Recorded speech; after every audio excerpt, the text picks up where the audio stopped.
Hello, can you guys hear me? Okay, let's go directly to the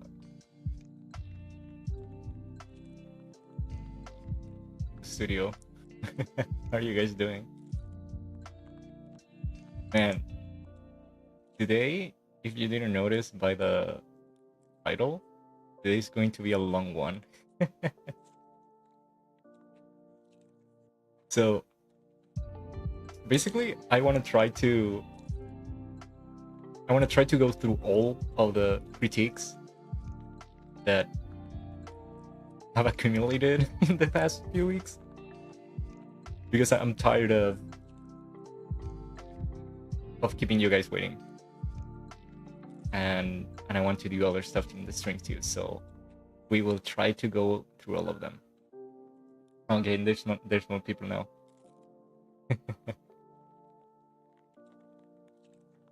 Hello, we here. Good morning. New sprite? No, it's not a new sprite. It's just me, um, sleep deprived. Man, this week's well, some of you that are on Saga Foundry, we had our like a private tiny stream over there just to let you know that I was still alive. But man, I've been busy this past few years, yeah, years, yeah, but this past few days, a lot of work, actual real life work. So yeah. So we're going to go through all of the critiques now, basically October, and some of the ones from September that I left. I think there are like two or three. But first, we're going to go through the October ones. Okay.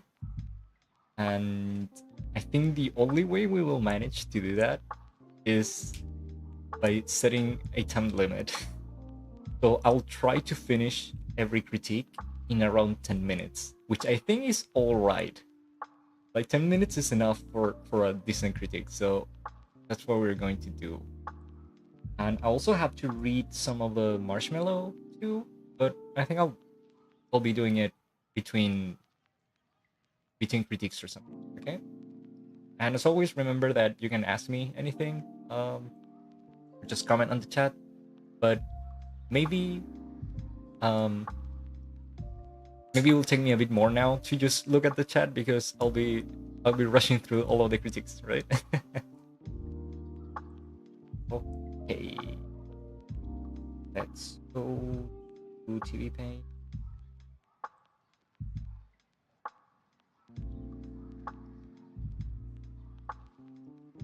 By the way, today it's pretty hot here in my city, so I have my window open because I didn't want to bring the air conditioning. But if it gets too noisy, you hear cars or stuff outside, you can let me know. Okay, I'll try to mitigate it as much as I can with my microphone and stuff. Okay, paint, paint. Looking kind of big here.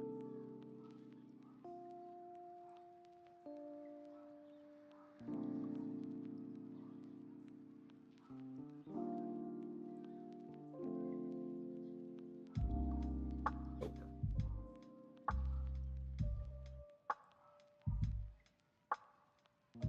What was this one about?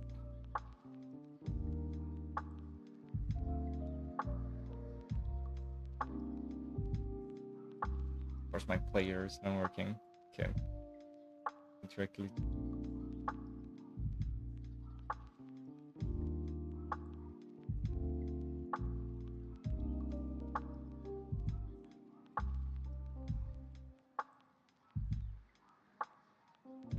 One is from Art Bear.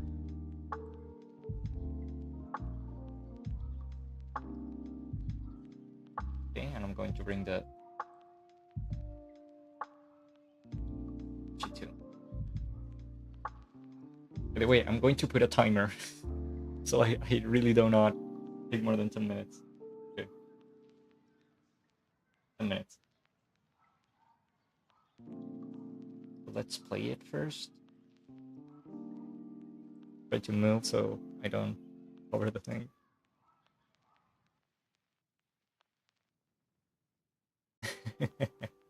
So I think that the topic of this month was something like getting surprised or doing a take, right? You guys can correct me if I'm wrong, but I think that's kind of the thing. This one looks very funny. Okay.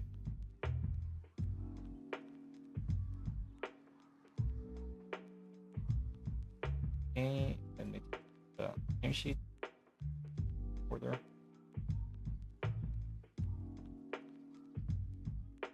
Yeah, surprise. 4 plus 11.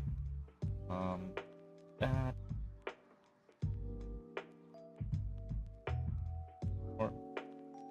4 plus 107.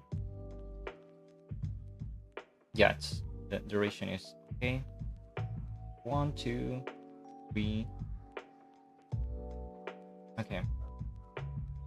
This is very minor, but maybe this was just left from another correction, but not necessary, especially from an in between. Line shouldn't be there. 5, 7. Oh, you have to be careful with this. Let's look at 7.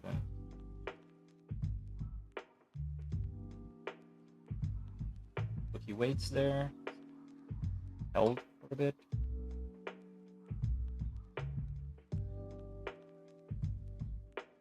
Do you guys hear that? Let me know if you heard the very noisy motorcycle, because I'll try to adjust my microphone. If you didn't hear it, also tell me that you didn't.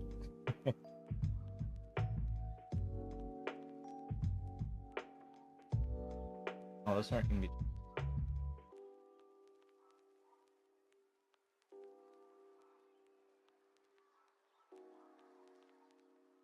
Okay, here we have a tiny issue. We have this 7 here, which is marked as an in-between guide because it has a triangle, right? But actually it is E, or an extreme here. This should be a circle. Okay. Because it is actually the end of that action of turning. It cannot be an in-between guide. It's an extreme. So the only thing that you have to change there is make a circle instead of a triangle. Then we have 8. I would have put maybe an in-between there, at least one. It looks funny, but it's lagging at least one in between from this to this. See, it's a very strong change of pose. So what I would have done is something like this. And in between, right here at the border. Now, you remember, guys, that I always tell you that you should be very, very clear where your in between is. And I would generally do something like this. To tell you, for example, that you have to mark the middles and stuff. You can do this here, but also this is one of the very, very few occasions where you can actually skip doing the middles, because when you do this very, very close to the border, then the in-betweener always knows that he has to do it very close to the border. Like, it's not necessary to specify him that it's almost at the border. Okay, it's one of the very, very few cases when you don't need to put all of the middles here and do all of the stuff if you put it right at the border of one of the keys. Okay, and of course if it's only one, because if you have more here, then it is you'll need to be more specific. Second, I'm noticed my my avatar is getting cropped.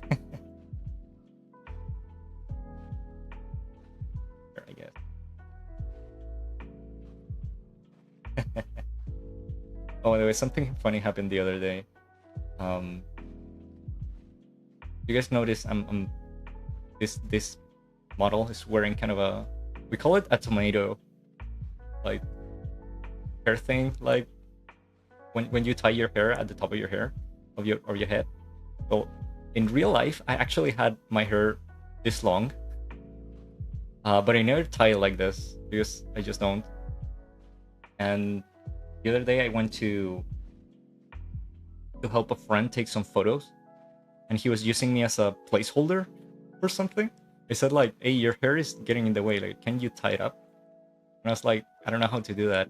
And a girl was there, and she said, "Oh, I'll tie your hair." Like, and she did the exact same thing that I have on my model, like a tomato thingy on top of my head, and it was so painful. Like, I didn't know that doing that stuff hurt. But yeah, I do this with my model, but not in real life because it actually hurt. Okay, that was my hair tangent. Back to the cut, we have 8. And then he, he jumps and kind of rushes to the...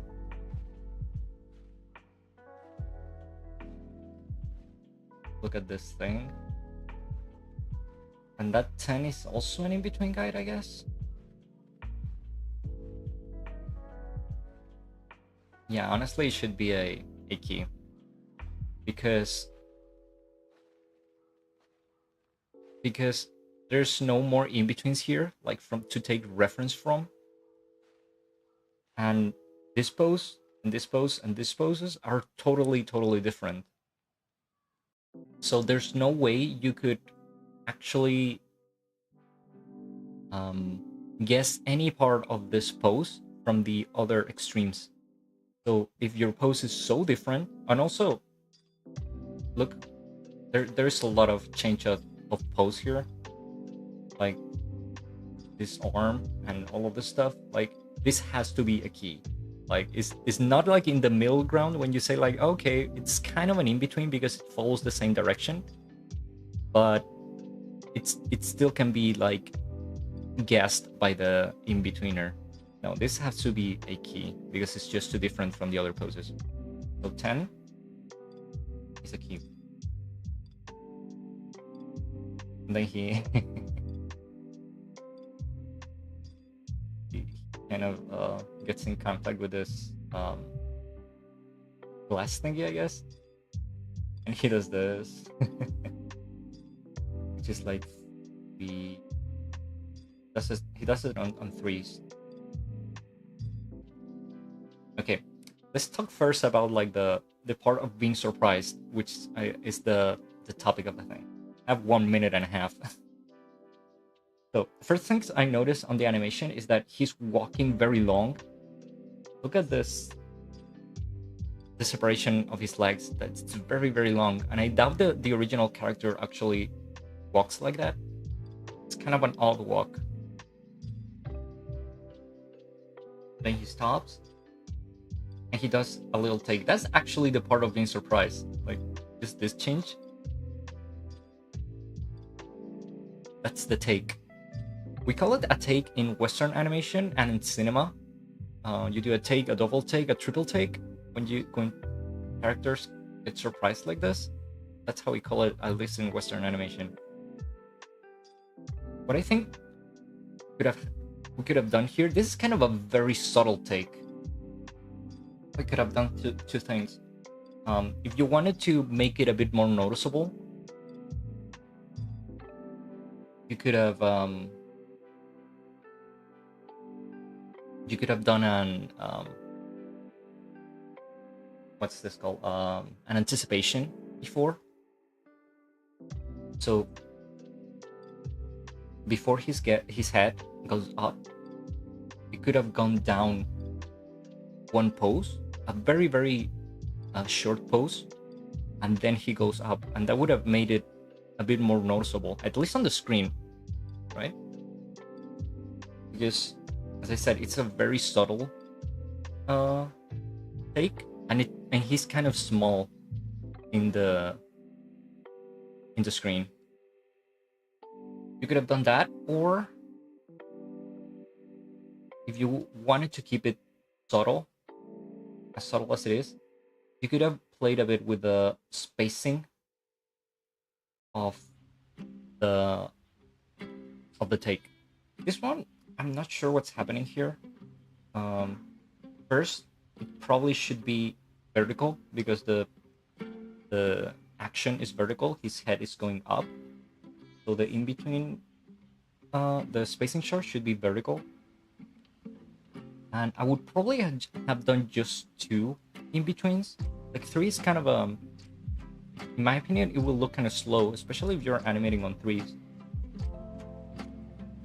Yeah, this will be a very slow take.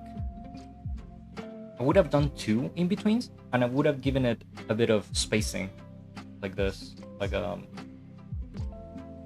an ease out. So he begins a bit slow, and then his head goes up a bit faster. I think that would have been enough. You could have done either that or the anticipation. Just final because I already passed the 10 minutes. This action he does here is very funny, but I think it's also kind of slow. I would have probably done it on 2s because now here's in 3s, and I think it's a bit slow. So I would have done it in 2s, and it would have looked funnier.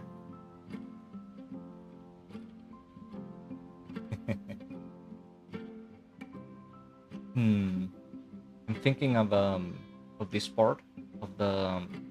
This is a book right here. I'm not sure now. The doubt came to my mind. I'm not. Books can probably be transparent, but yeah, they probably can be transparent. But you have to do something here to let them know that it is transparent.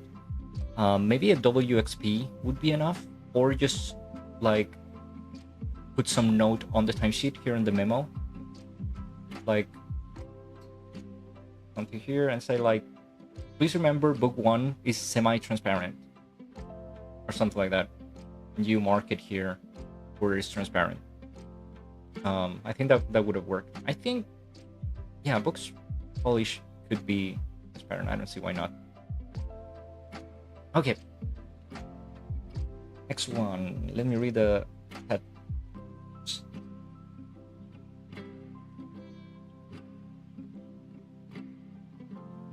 You're letting the hot air in, I guess, but I mean, there's kind of wind outside. Like, it looks nice outside, but my apartment is just very, very hot generally, so I need to have at least a window open. Okay, you didn't hear it? Nice. It's called a bun. Bun, we call it a tomato.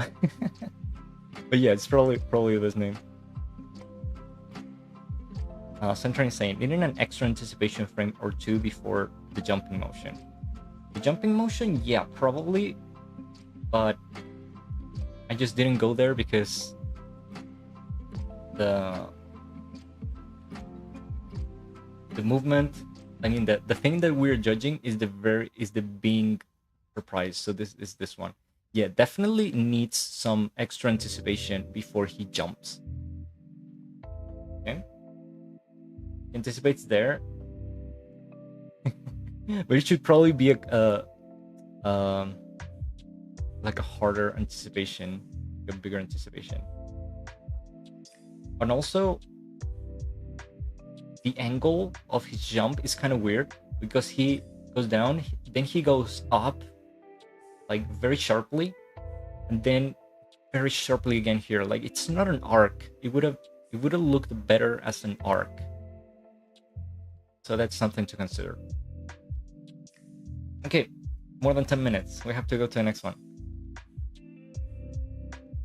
I was saying no AC. No, I didn't want to move it because I have a portable AC, which is kind of a big machine that I have to parade all over my apartment, and I just didn't want to do it. And maybe it was a mistake.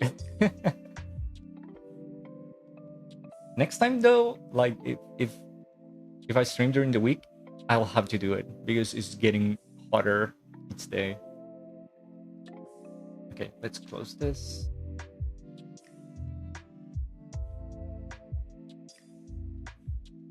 go to the next one.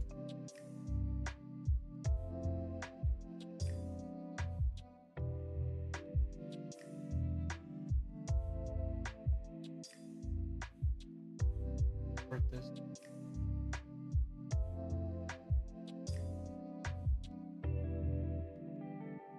The bug, big bug.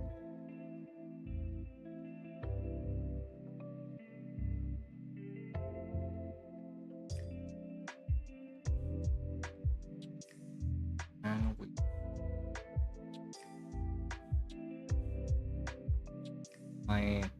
The reason that my player, like the thing that opens my photographs and like my images and my videos, is not working. Oh, what is it?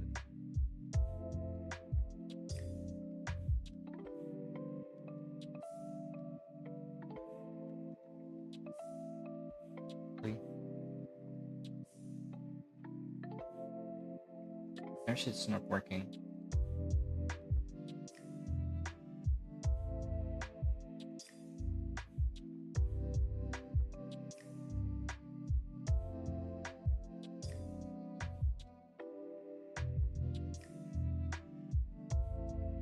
Okay, weird.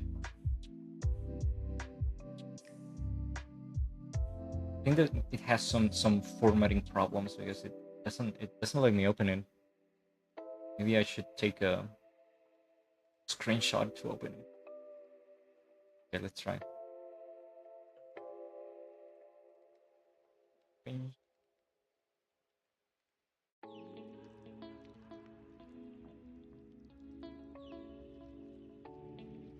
gonna be a bit scuffed, but it will work.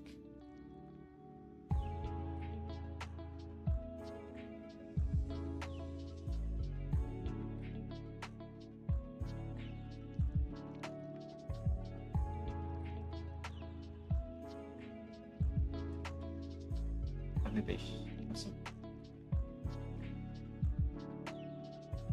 Okay. Yeah, I don't know what that happened, but oh, let's play it first.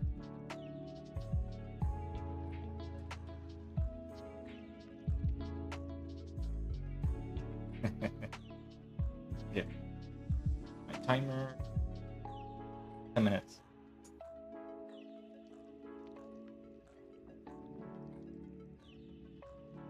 Falling asleep, and then he gets like woken up by this trumpet thingy, like in the military. So 1, 2, 3. I don't think you needed an in-between guide there. Like if the movement was just that, you don't really need an in-between guide. Maybe what I would have done to make it look a bit more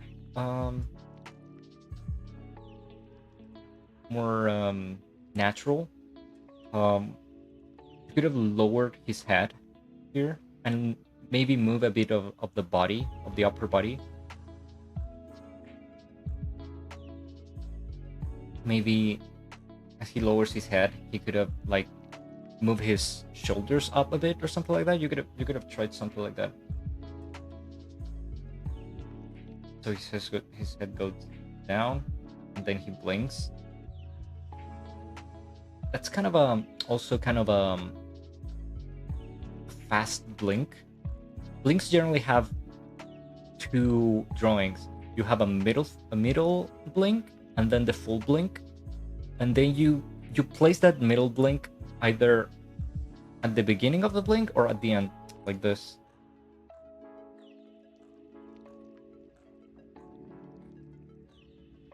So you have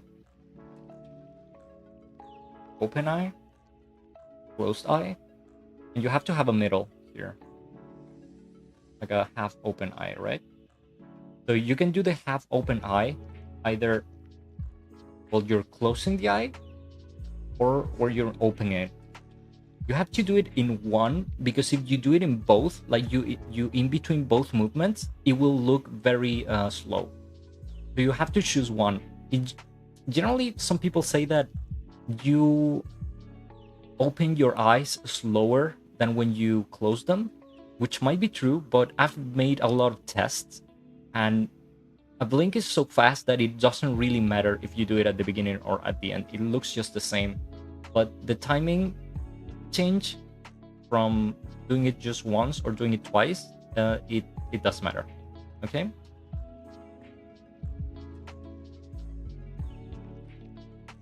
Okay. My hair keeps getting cropped, so I'm going to just shrink it.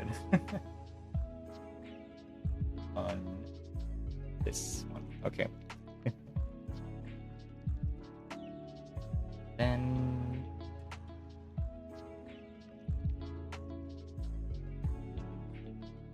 just this for a bit.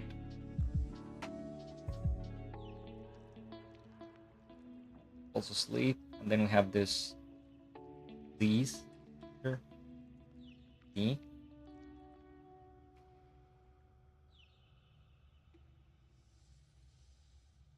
Then this thing on B enters. It's a how do you call this machine thingy? Megaphone? Yes.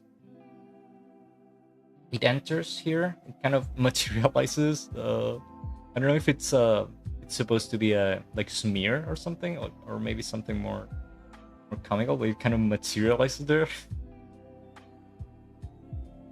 And does all of this movement. The character, he just jumps up, and then he ends up. Yeah, it definitely needed some kind of anticipation from here to here. That would have stalled the movement a lot better. So before this, he could have just squashed down like very hard, and then he jumps up.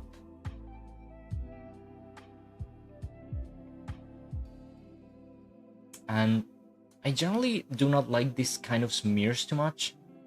Like when you just have the pose and some lines. Sometimes you can do them and make them believable, but in this case, it would have been better if you did something like this, like with the whole mass of the character. And maybe instead of, because this pose and this pose are almost the same. Maybe you could have done something like this and not do the whole pose. And that would have sold better like the speed of him standing up in the air. So here I have a doubt, because I know he's moving his antennas, but the chest is also moving. I don't know if he's like breathing, or if that's just a mistake that happened.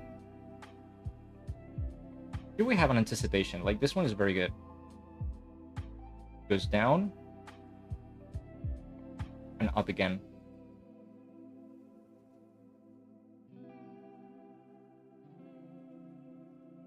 This 15, I don't know if it was necessary. Maybe it could have been an in-between guide. This could have actually been an in-between guide between this one and this one. No, honestly, no. It's very good what I say. It's a key, because this is an extreme, another extreme. Here, he's doing basically this. Here. So extreme, extreme. But yeah, don't forget what I say. A15 is an extreme. Then he goes up, and he does kind of an overshoot. He goes like extra up for a bit, then he goes down, and he stays like that, I guess. Yeah. So I think that the animation at least is working. I don't see a lot of mistakes here, even though it's very, very full of stuff. Let's see, this is supposed to be 6 seconds, which is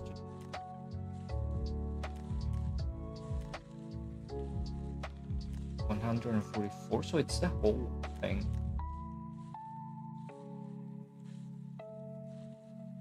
So I guess you should have cut the timesheet here. Yeah, whoever did this forgot to cut the timesheet. Even when you use the whole timesheet and you finish here, you have to cut it here. And this too, like if these keys are not going to move anymore, you have to do the line. Either this one or this one, like until the end. 3 lines is enough. So 1, 2, 1, 2, 3. As I said, you don't necessarily need this one. You could have done just 2 in between, something like that. Because this A2 doesn't give me any special information. It's just a normal in between. And from 3,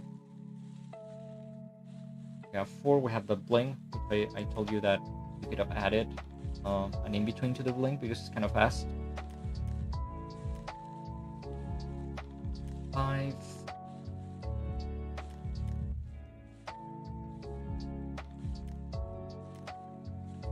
Oh, there we have a slower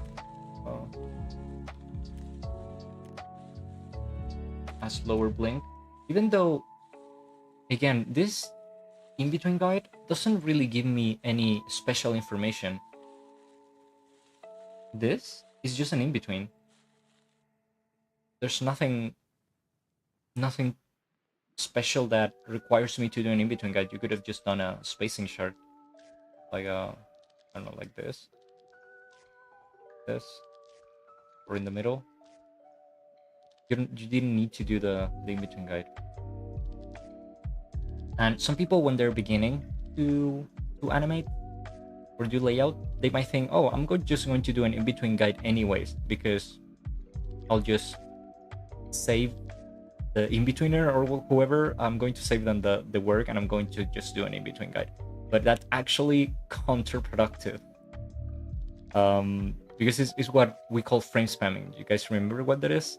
When you draw too much on your layout, and then the director and the animation director, instead of having just like 5 drawings, they have like 10 or twice that much. Whoops.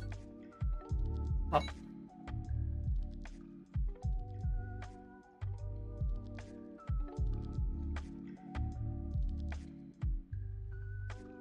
Yeah.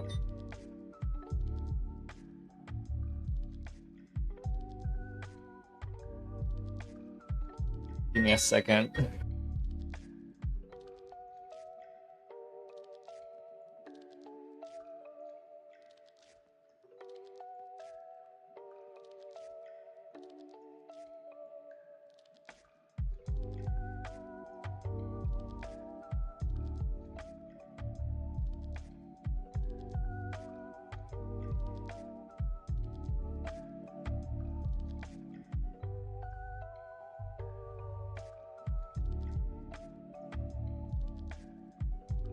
Damn it.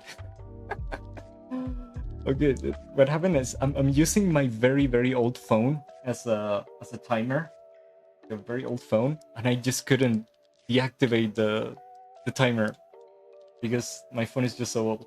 Okay. But yeah, we technically did it in 10 minutes, so we're going well. Let's go to the next one. But let me read the chat first. Embloid is saying all extremes are keys, but not all keys are extremes. No, it's the other way around. All keys are extremes, but not all extremes are keys. You had it backwards. You had it backwards. If you need me to explain it again, I will. What you said here is backwards. Centering saying, with a blink, I find eye full open, then 2/3 open, fully closed, 1/3, then back to full open. It's a good natural blinking. Okay, let me see. I open full, then 3/4, 2/3, fully close, and 1/3 open, then full open. Okay, so you're kind of giving it kind of an ease in and ease out, right? You can do that if you really think it looks better, but the Japanese might have some problem with that because a blink is very standard in Japanese animation. They might just ask you to do a middle, okay? Just so you know. And Blue is like, okay. Then if you need me to explain that, I can explain it. But if not, we can just continue. Let's go to the next one.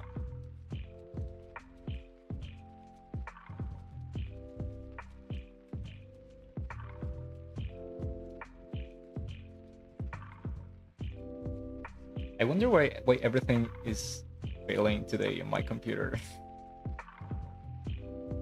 Because of course when you need it to work, it doesn't.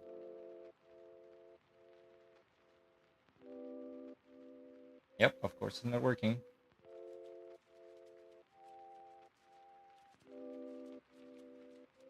So I have a doubt here because I think this person sent me 2 cuts instead of 1.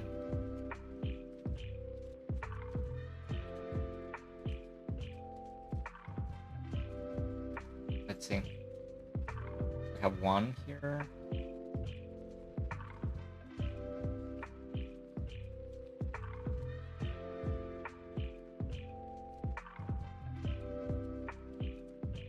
And I have another one here. Okay, 2 cuts. There's 2 different cuts, I guess. I don't know if you were thinking that they were both linked, or you just sent me 2 cuts. But okay, I'm going to try to go through both. You don't have a timesheet though. Looks like.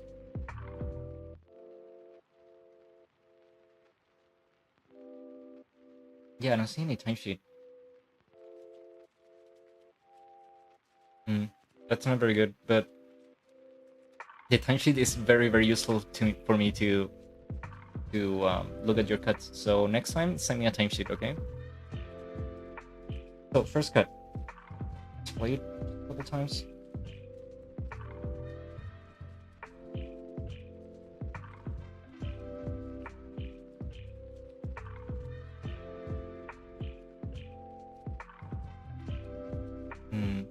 Perspective is kind of curious because our camera here is above the head of them both. I guess that's okay, but it's still like it still looks kind of curious because we have like an infinite horizon line here. You see? And like an infinite horizon is very hard to see except when you're like in the middle of the sea. You understand? Because you generally have something here in the background, like I don't know, maybe a mountain or some buildings or something that prevents you from seeing the horizon, right? So it's just kind of weird to see this like in a what seems to be like an urban environment. This, I guess it looks kind of a graveyard, right? This is kind of an infinite graveyard. But it's okay. At least it works for the character. Like I think I understand what you were trying to do, like directing the attention to this point, right? So the character, he begins with his arm up, then he doesn't smear, and then he kind of try to settles here. But I think you could have done it.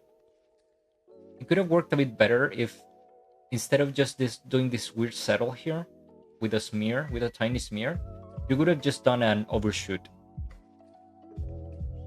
That means that the arm could have stopped here for a bit, like lower than normal, and then he goes up. I don't know if that's what you're trying to do, but I think the solution was actually simpler than what you did. So he talks here a bit. So here you should have done a serifu, like an actual notation for dialogue. Because he's just talking and like bouncing from pose to pose, and that has a specific notation.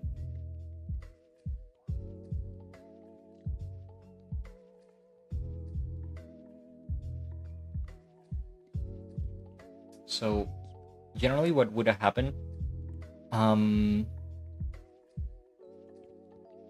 would be something like this. And generally the lower number tends to be the closed mouth. Honestly, I've never had to like begin a serifu with an open mouth. Kind of weird. But generally, like if you want to be very standard, this is the closed mouth, and this is the open one. So you make it bounce like this.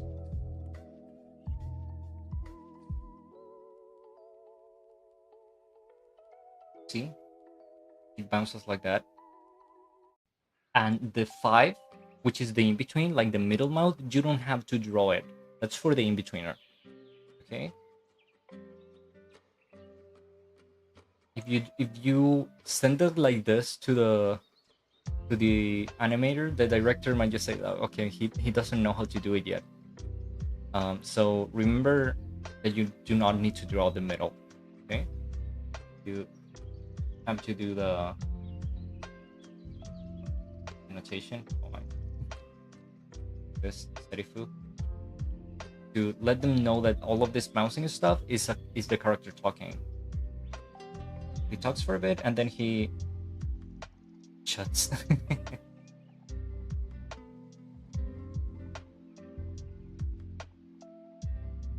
Yeah, this should honestly be A4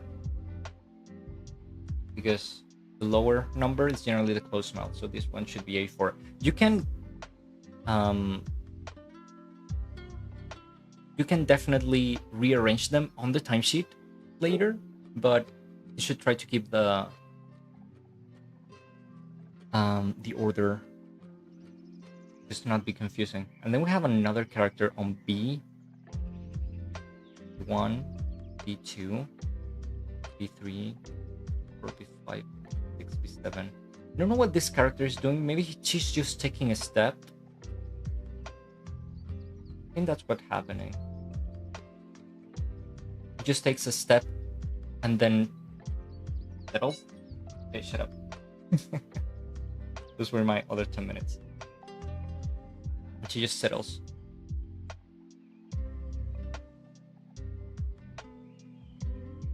Which I think is okay, but the settle is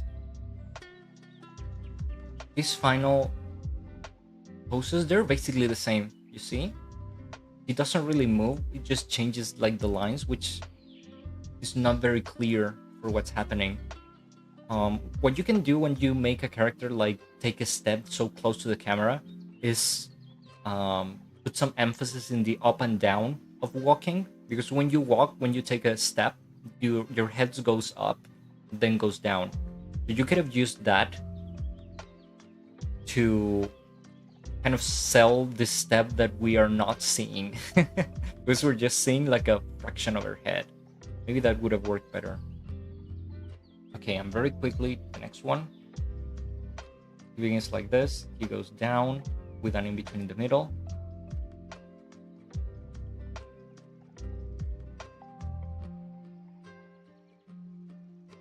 Okay, I know what you're trying to do.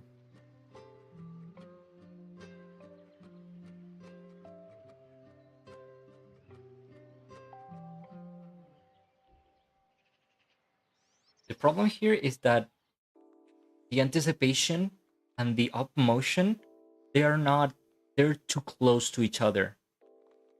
You're not really selling that he goes down and then he goes up, because look, from here to here, his head is kind of stays in the same place. Like the the shape of the head is changing, but not its position. So that's kind of what's keeping you from achieving the effect. Um, I see this in between guide that you did like a thing on the light on his glasses. You can definitely do that.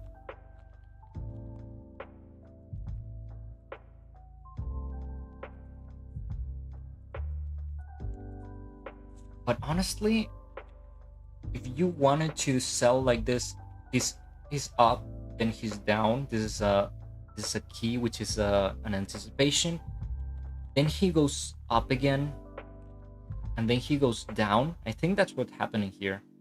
This one, A3, should be a extreme, because again, he's up, then he goes down, then he goes up again. This one, and then he will settle down again. So they are all extremes. This one cannot be an in-between guide because it goes higher than both of the other poses. So it's a key. It's an extreme of your action. Okay, and you could have done like in-between guides in the middle, but sadly I don't have your timesheet. I could have showed you way easier if I had a timesheet to just show you where you could insert the thing. But I think you probably get the idea by what I'm explaining you. If not, you can just ask me. Okay. So that's for this one. Short little alignment is a bit off. Are you talking about the previous cut? Probably. Yeah. There's some wrong stuff there.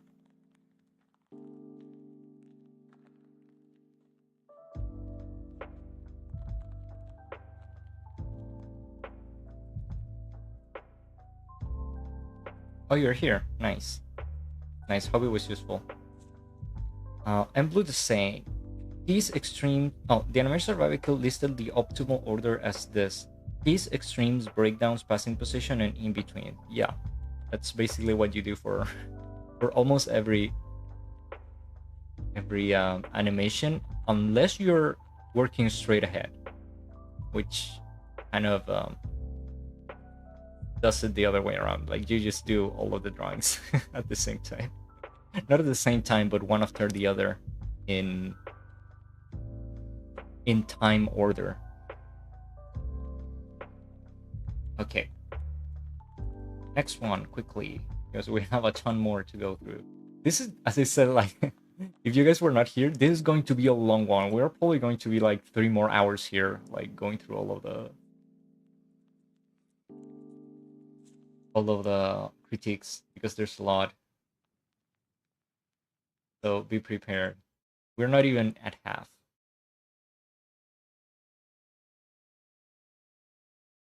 Okay. This one is from Gabriel Gomez.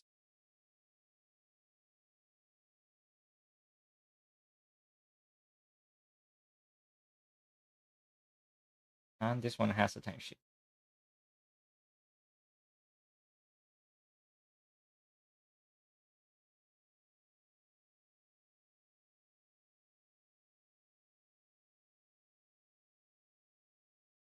Let's look at the cut first.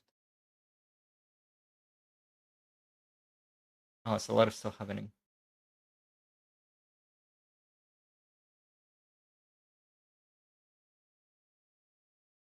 Okay, and the timesheet.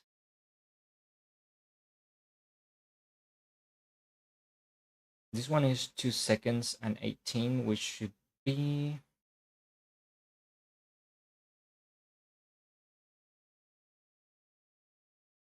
66.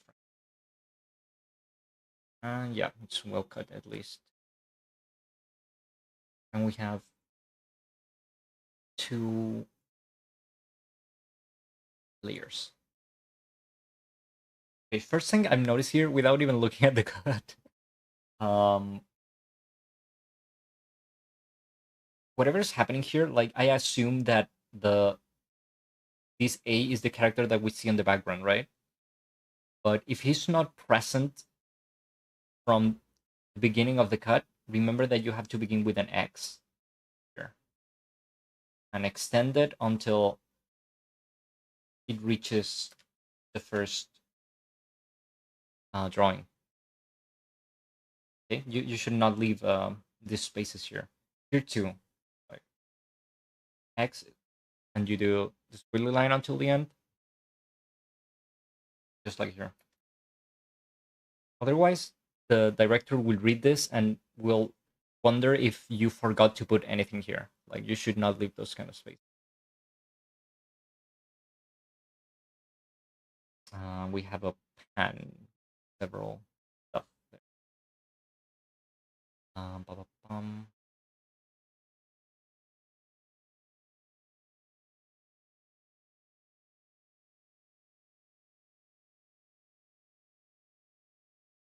Okay, so it begins with B1, which is B, and we have this pan, slowly moving.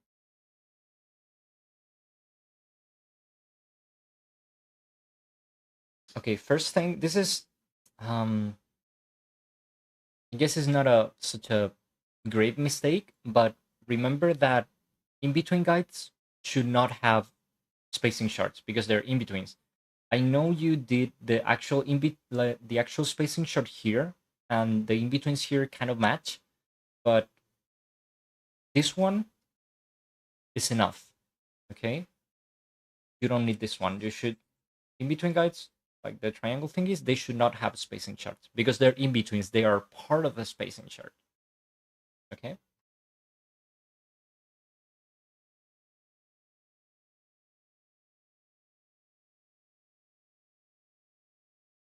Um, animating on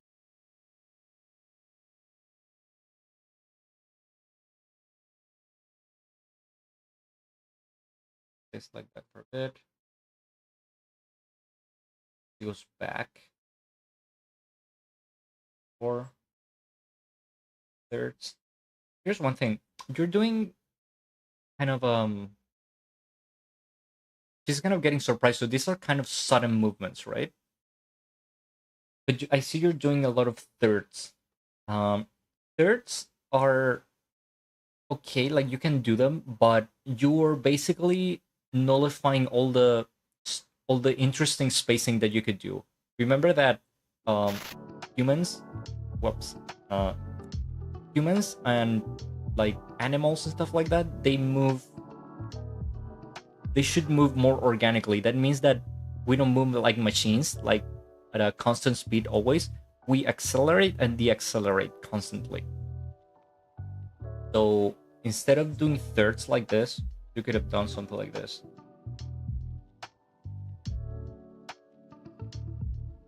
That would really help the movement. See? You begin slow here, and then you accelerate instead of just doing thirds. Especially when you're doing kind of these sudden movements of getting surprised. So we have 4, 5 again. You don't need this one if it's an in-between guide.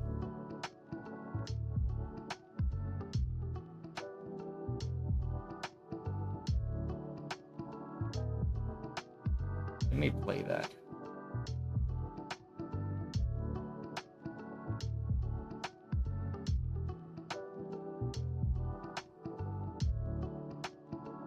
So she goes down, it kind of squashes. Kind of a comical movement. I think these are too many drawings though. Like when you in between this is going to look very, very slow, especially because you're animating on 3s still, I guess. 5. Yeah, you're animating on 3s except for here. So wait, 5. Oh, we have a problem here, I guess. Look, we have 5 and 6, and in the timesheet we have 1 in between, in the middle of those. But here we have 2, 1 and 2. So there's a discrepancy, it seems, between the layout and the timesheet. I have to take a look at that. I'm going to turn down my music a bit. Loud.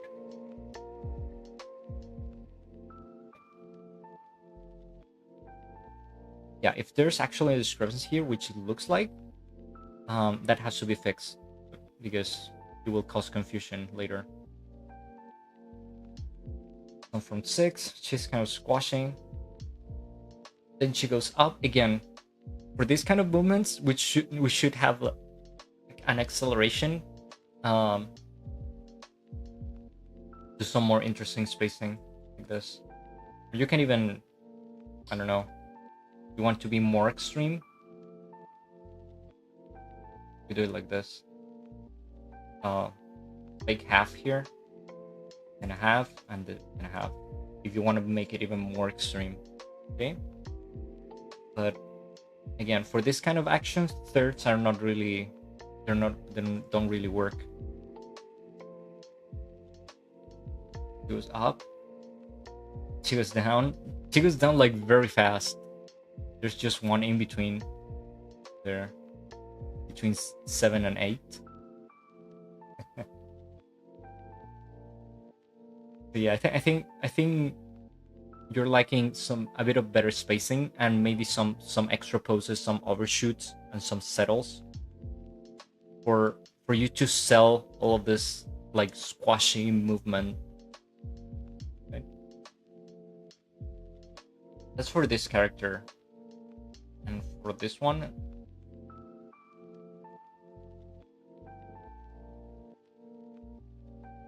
the one that's the background, this one. Keep ears. Hit one. Oh, we have something here.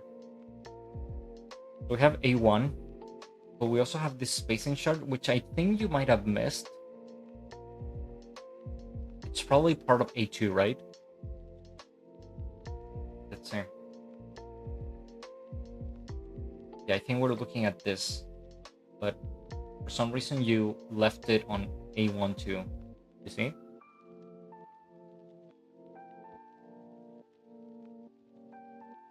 Again, if we're getting we're getting a bit nitpicky about this character. First, the spacing chart is inverted because the movement is in the other direction. You're pointing me on this direction, it should be on this direction, and one in between is kind of not enough to do this movement from here to here. You should probably do 2. Otherwise, it will look very, very choppy.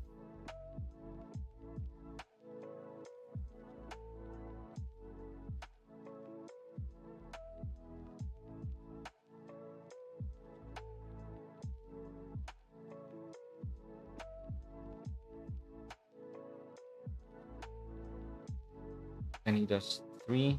Have some.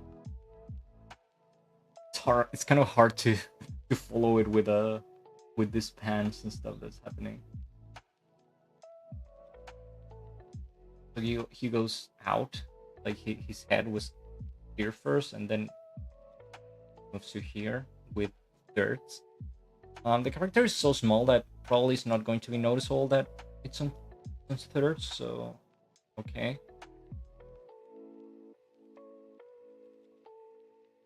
And he moves to 4,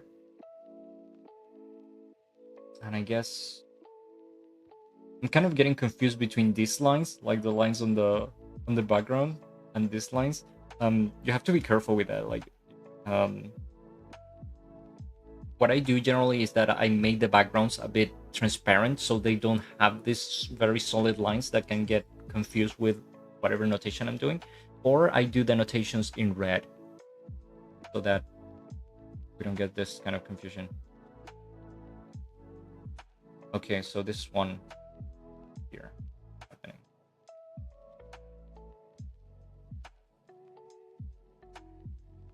Back. Okay.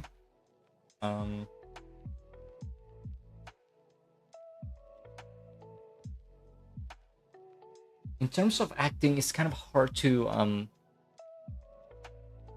I'm having a bit of trouble trying to decipher what the actual acting is, like what she's actually doing. Is she getting surprised at something that she's seeing here, I guess?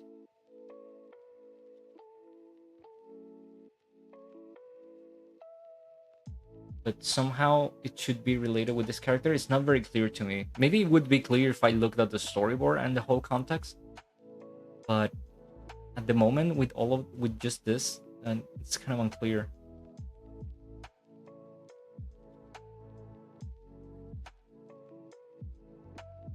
At least these drawings are all right. Like the first pose and the last one.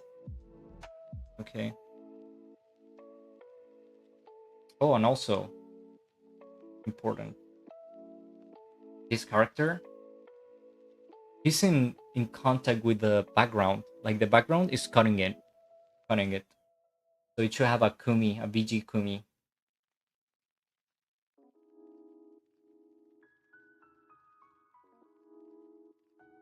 Like that. That means that we have to cut the character right here in the background. So it looks like he's behind the background, right? Because this is not a book. This is not an extra layer. It's just the background.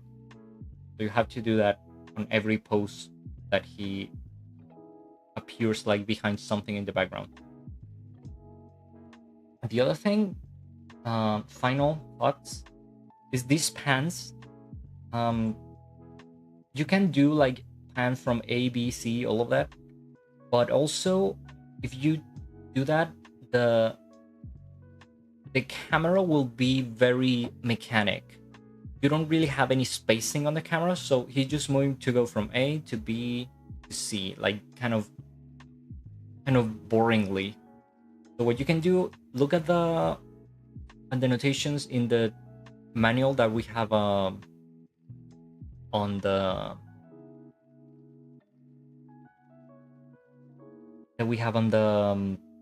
Tonari drive, and then we have some other pan notations that have spacing, and I don't really remember exactly which one is the one that you can mark all of the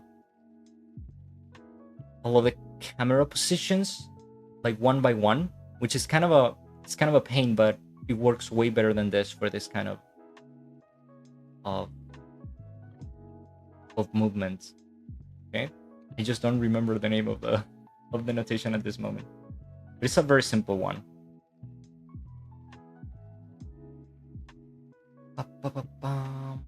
Okay, that's enough for this one. Keep going. It's getting really hot here. Oh, and I have a something.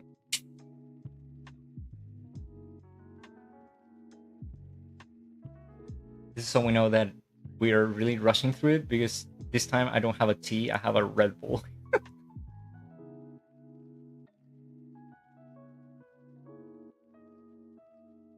Because we'll be here for a while.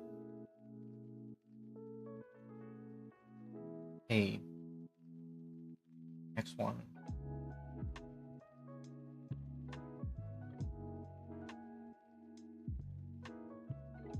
This loads. I'll read the comments.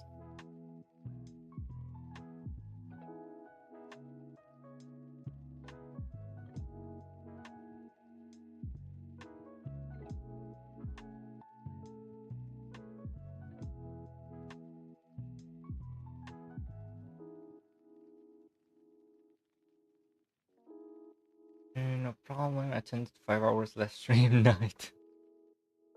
5 hour streams, it's a lot. Hopefully it won't be this one. I think this will probably be 3 and something. Hopefully it's not 4 hours. I guess the breakdown in between guide could also be considered an extreme. I missed the part where that's what's happening. Version needs to draw all the bones, times.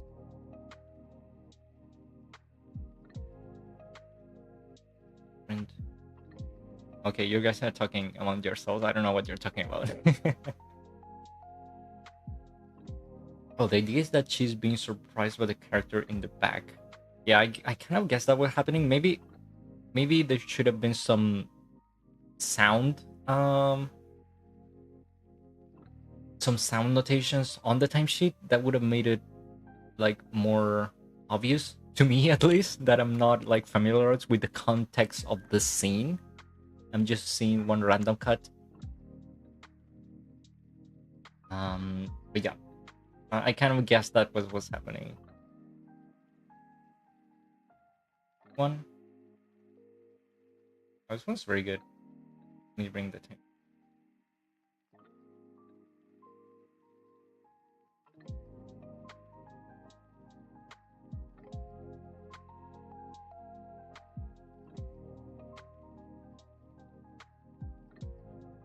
One is from, I can read that. Gitain, I guess that's the name of the animator. 2 seconds, which should be 48. Yes.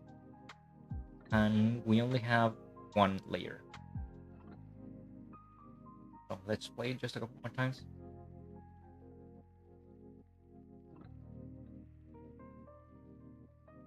Okay.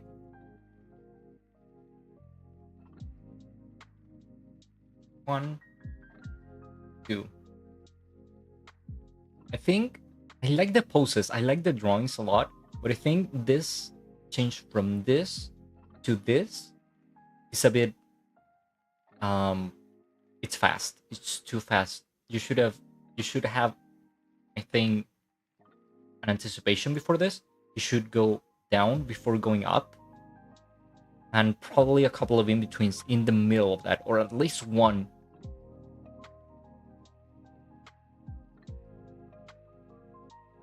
Okay, because I understand what's happening, but especially this being the first drawing, the first pose of the whole cut, and then going directly to this is like a big jump. So there should have been something here in the middle to make the movement more natural. Okay, the poses are okay, like they're very well drawn, and you could have used them, but we need something here to make it work. It goes up, then back, and then in between there in the middle. From 4 to 5. Okay. We have this pose which is 4, and then this one which is 5. And there's nothing in the middle again. Like this should have at least 2 in betweens. From this one to this one.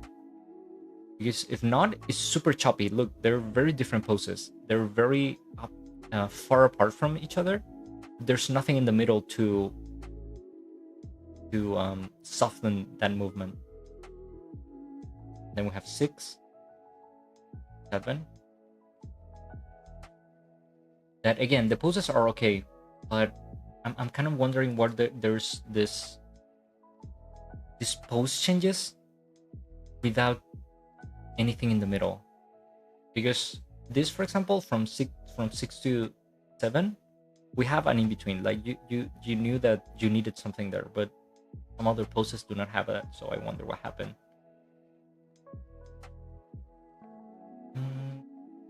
Again, the drawings are okay. If I want to be like super nitpicky, I think maybe his head is shifting a bit too much. I know he's walking back, like away from the camera, but I feel that his size is shifting a bit too much for just 1 or 2 steps away from the camera. Okay, it's not terrible, but I think like there's like a 20% there, something that maybe could have been worked a bit better. Again, I really like the drawings, but the weirdest thing about this cut is that it has these poses which have nothing in the middle, which is honestly good to say because it's definitely a very decent cut. Very easy to fix too. Again, nitpicking, at least one of these poses should have shadows. This one would be good that had shadows, the first one. And maybe the last one. If there was any kind of light change, maybe he's getting under some some place that costs more shadows on him or something. But this one's still a good pose to have shadows, because it's kind of the end of the whole pose change that he's doing. Yeah, very simple cut, very easy to fix, and good poses. Yes, this one was fast.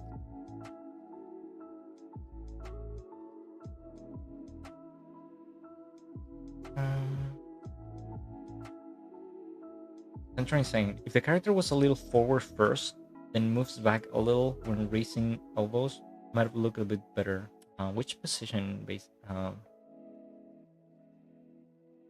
Talking about this one? Yes. Yeah, but honestly, I think just a very subtle anticipation here, or even you could even like have omitted anticipation and just do maybe something like this. That could have still have worked, not ideally, but you could have done this and it would have worked for passing from this one to this one. Yep. Next one. Still have a lot to go. By the way, remember, even though I'm rushing through all of this, you can still ask me questions and stuff. I'll still be reading you. I think I'll go through all of the October critiques. Then I will read the Marshmallow to kind of have a break. And then I'll continue with the ones from September, which are not a lot, are like 2 or 3. Okay.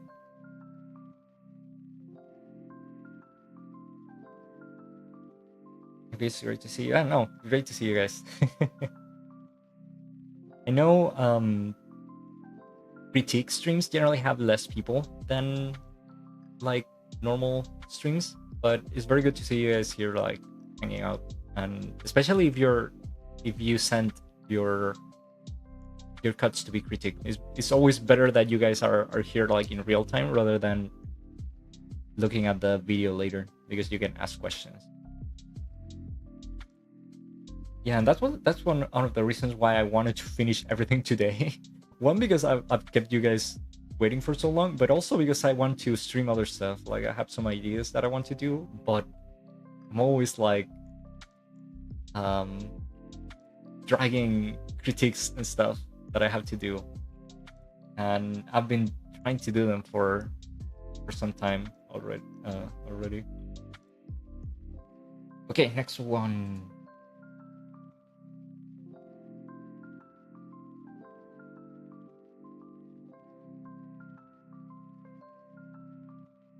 This is Little Witch Academia. Man, I was surprised when I saw the other day how old this series is. It's been a long time since it came out, but it looks so modern, honestly.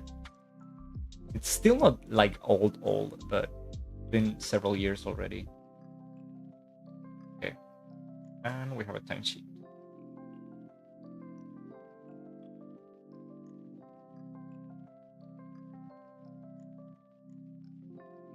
From Imp. Guess that's how it's pronounced. Okay, cut first. Oh wow, it's a lot of stuff happening.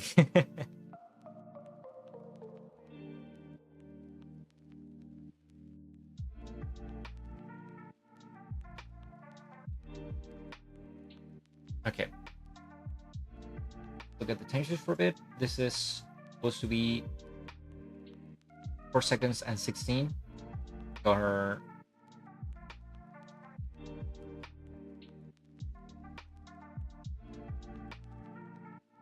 112, which is okay, like it's well cut. Remember though that the timesheet, you have to cut the whole thing. Like not only your column, but the Doga column too. So do the whole thing here. Also, remember that the squiggly line means that there's nothing in the future. So you should have used a straight line here.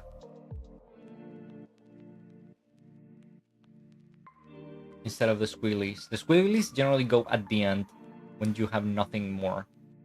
I saw some people commenting, I think Jared commented the other day that you didn't need to extend the straight line the whole way. I agree, it's not 100% necessary to do the straight line the whole way until the next drawing. But at the same time, if you want to make it super clear what's happening, then I would do it. Why? Because, as always, when you leave these kind of spaces here, there's always the possibility that the director will look at it and say, maybe there was something here at some point, like some in-between or something that the animator forgot to put. And he might see himself like maybe a bit confused or in the need of adding or correcting your timesheet, just because there's these blank spaces that are not very clear. That's why, even though I do not like to do the straight line the whole way, because yes, it might get a bit confusing with the other lines of your timesheet, especially if the lines are black, I will still do it, because that just leaves my timesheet 100% clear, like no doubt about what's happening. Okay. So, see where we begin this. Oh man.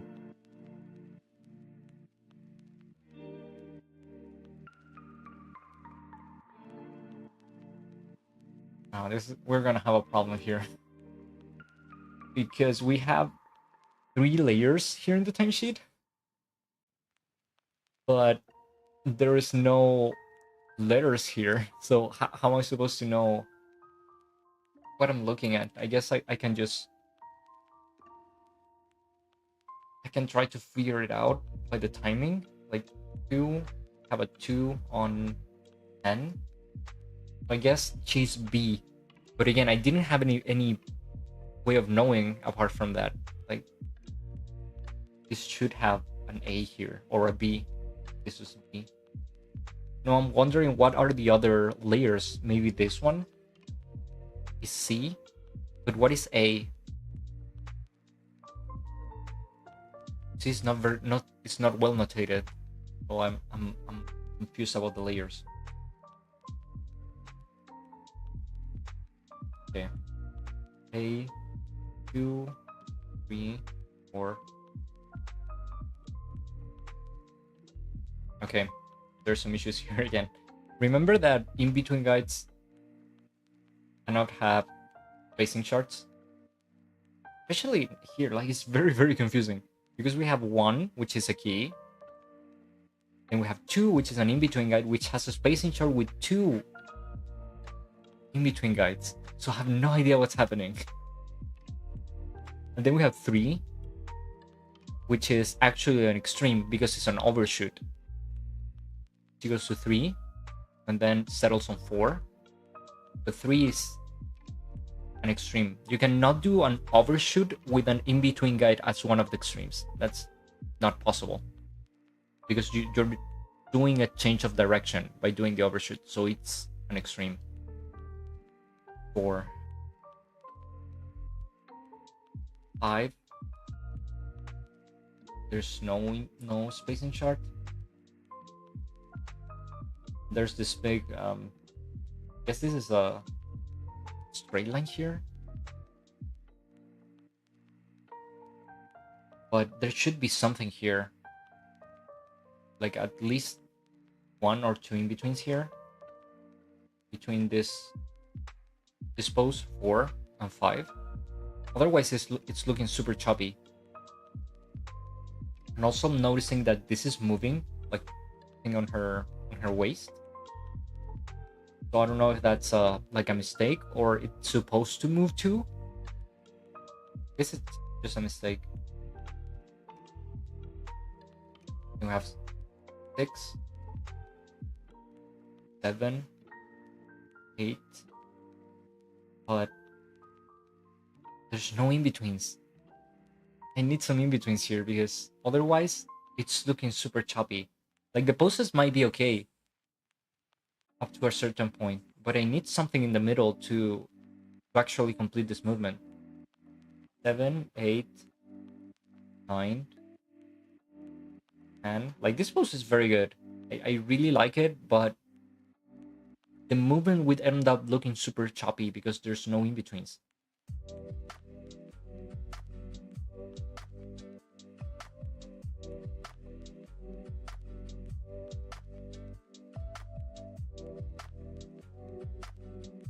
Yeah, like it's okay when you are animating on threes and you're doing a lot of movements here. Like okay, you cannot have in-betweens here.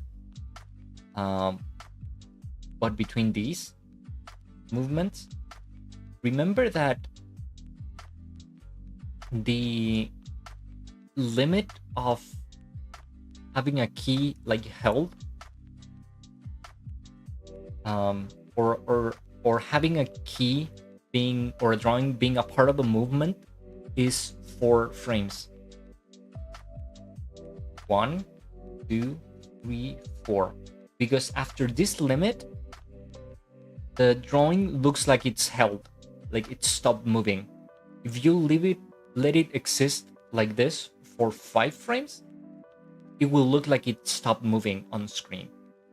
You can animate on 4s, for example, and do this, which is kind of extreme. It's kind of an extreme way of animating still, but it can still work if you animate on 4s, like this. You can still do this and make it kind of look like movement, but that's the limit. 4 frames. If you leave it for more, then it's held. That's important for here, for all of the keys that are being held here. They make the character look like it stopped moving, and it should have something in the middle, some in-betweens or some extra poses to make it look like the character is still moving. Otherwise, it looks super choppy. Okay, remember always the 4 frames limit. Again, I like the drawings, the poses. Some of the poses are very good, but the cut is not well notated. I need the letters here to know which layer is which. Otherwise, I'll just be guessing, because I don't know what A and C are. I have no idea. I'm guessing again that this is C, but what about A? I have no idea what they are. So you have to pay a bit more attention on that. Yep. And remember, if it's just one page, this is 1 of 1. Yep, that's it for this cut. Again, nice drawings, but we need better notations for next time. Okay, let's go to the next one. Let me read you guys first.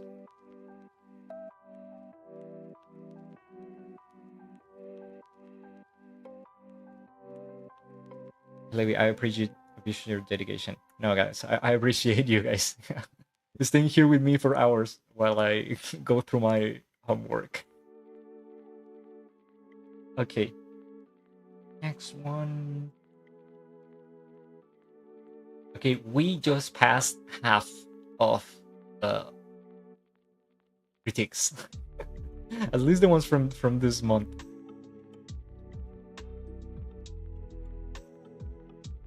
Another Little Witch Academia one.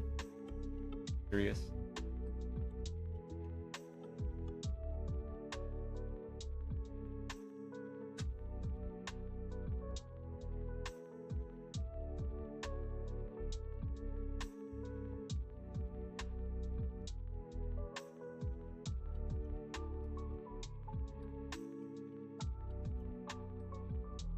And I see myself drinking Red Bull more and more, even though I do not like it.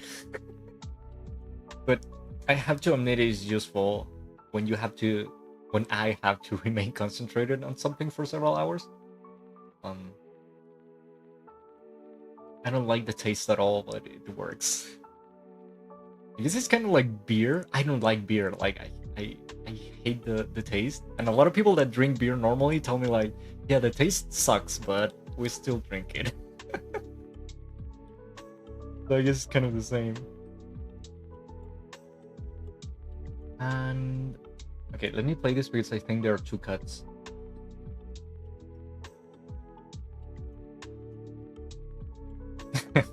Okay, and we have 10 sheets.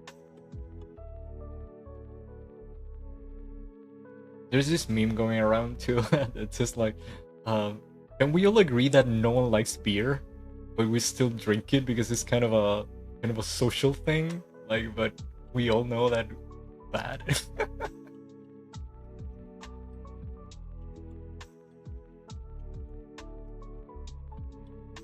Okay.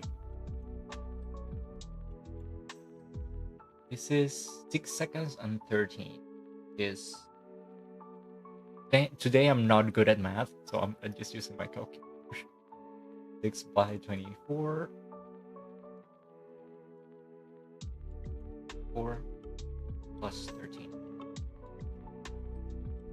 Wow, it's more than a 20 sheet. It's 150.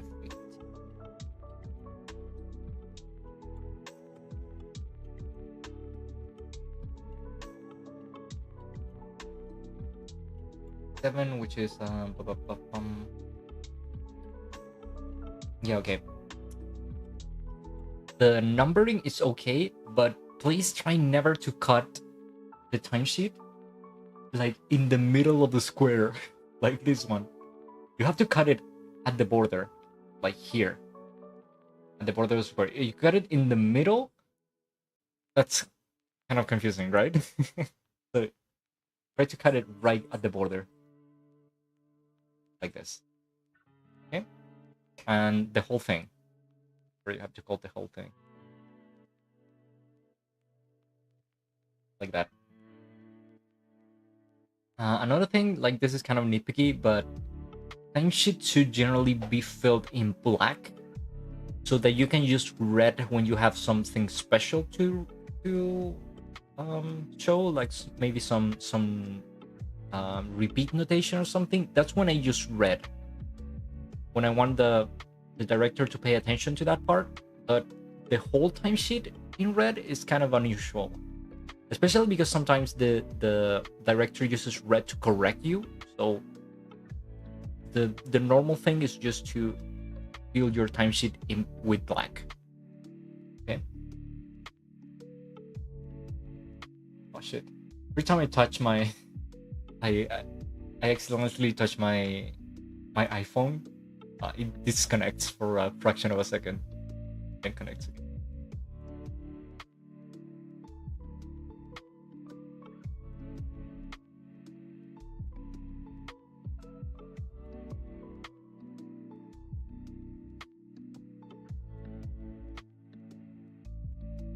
Okay, I'm getting a bit confused here. So we're looking at the same cut, right? Cut one. Yes. Remember? Okay, I might have told you to that when you do layout, you export just the camera. But I don't know what I told you, honestly. I just wanted to see the border of this, but I might have told you to not do that. I don't remember. Okay, no worries.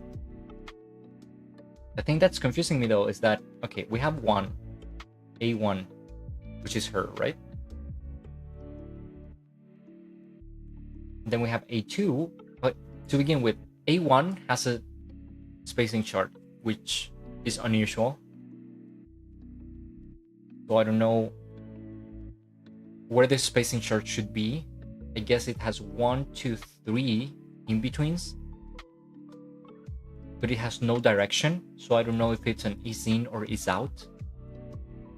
And it has three in-betweens. Between 1 and 2, I just see 2. So I wonder what's happening. I'm seriously confused about that. Like, there's no cycle, which is one of the few instances where you could have used like an in-between, like a spacing chart on 1. Yeah, it's kind of confusing. Then you go to 2, and 2 also has a spacing chart with 1, 2, 3, 4 spacing charts. I mean the in-betweens. Where does that come from? 1, 2, 3, between 2 and 3.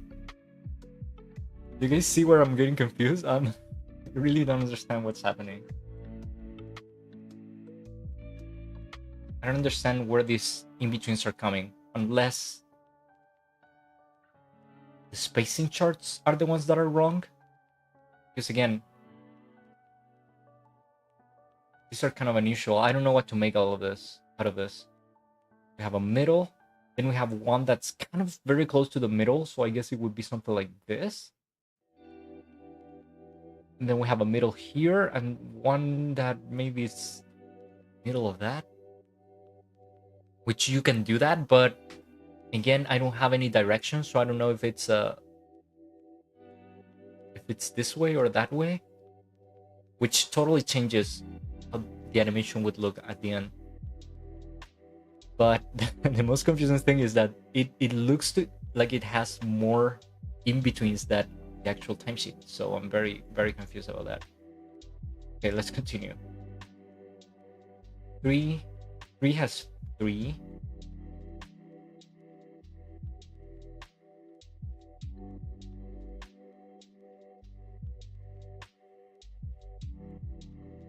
I don't know. Maybe I should stop looking at the spacing charts because we're just going to get tied up with that.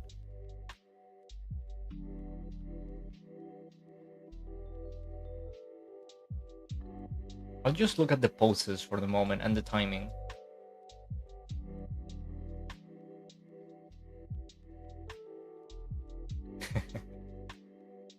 Poses are okay, like the drawings are cute. You didn't need to put shadows on all of them, just a couple of them to give it a general view of the lighting of the cut.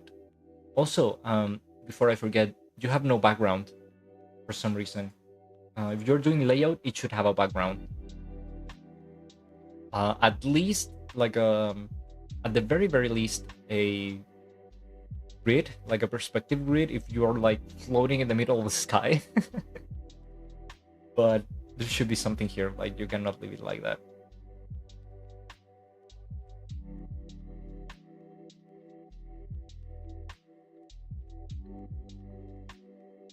Let's see if they're all extremes. Extreme, extreme, extreme, extreme.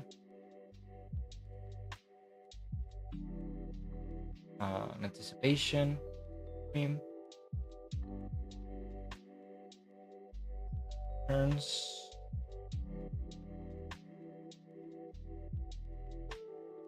I guess this one could be an in-between guide, like 8. It's just turning, doing that blink.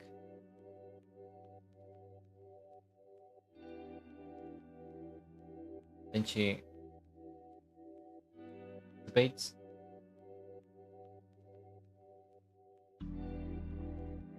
Jumps.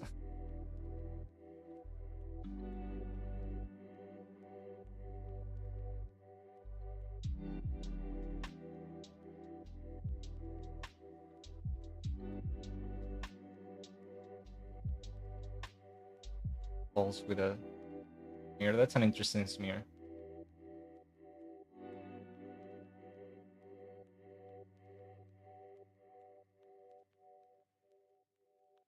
I have the impression that the camera moves before she hits the ground. because we still see her hand. It's just kind of the illusion of her like hitting the ground. I think the camera moved just a bit before it happened. Yeah, definitely. The camera should have moved when she was totally out of the frame to sell it. But again, I wish I could go more in depth, but the spacing charts are kind of messy, so I don't know what to do about that. The acting is okay again. The drawings are okay too. They're nice. Which it had a background. And then the second cut is just Thomas, I guess. Let me see. Oh, you don't have a notation for the camera shake.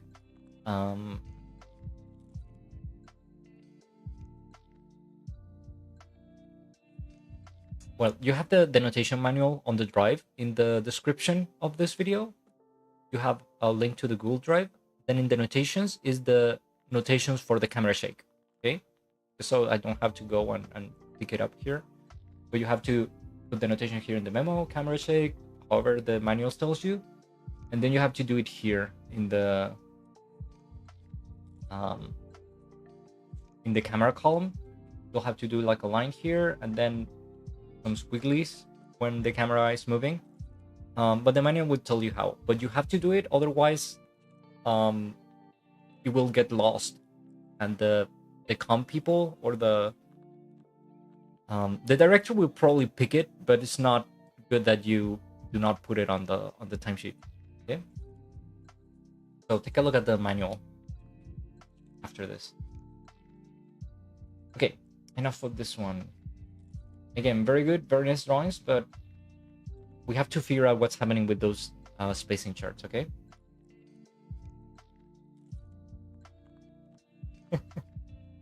Let me read you guys for a second.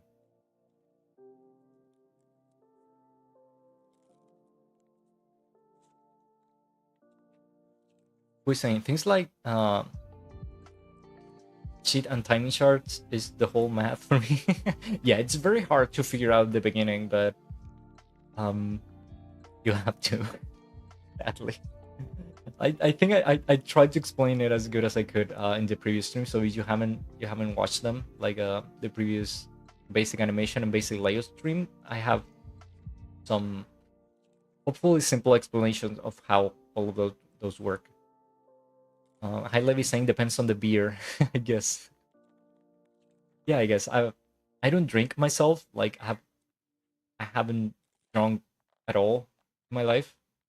So I've only drunk a couple of beers in my life, so I don't like them. So I don't try again because I already know I don't like them.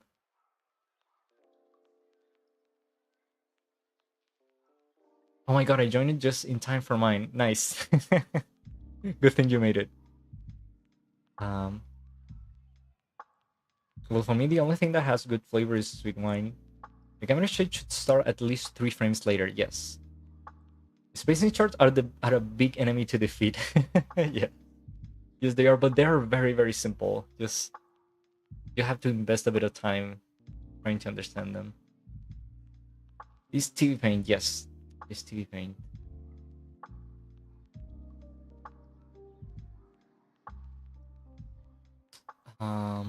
Which one is saying why some clips have frames with only silhouette lines? You're probably talking about when you see, for example, you go to Sakugaboru to watch some Genga or some layout, and you see that some of the drawings are incomplete. That's generally either an in-between guide or a partial hold, which I have explained you before on the basic animation and basic layout stream. That's generally what's happening. Either an in-between guide or a partial hold. Those allow you to, under certain circumstances, do just part of the drawing instead of the whole thing. And we're saying hello. Yeah, you explained very well and nice. I am the problem. Don't worry.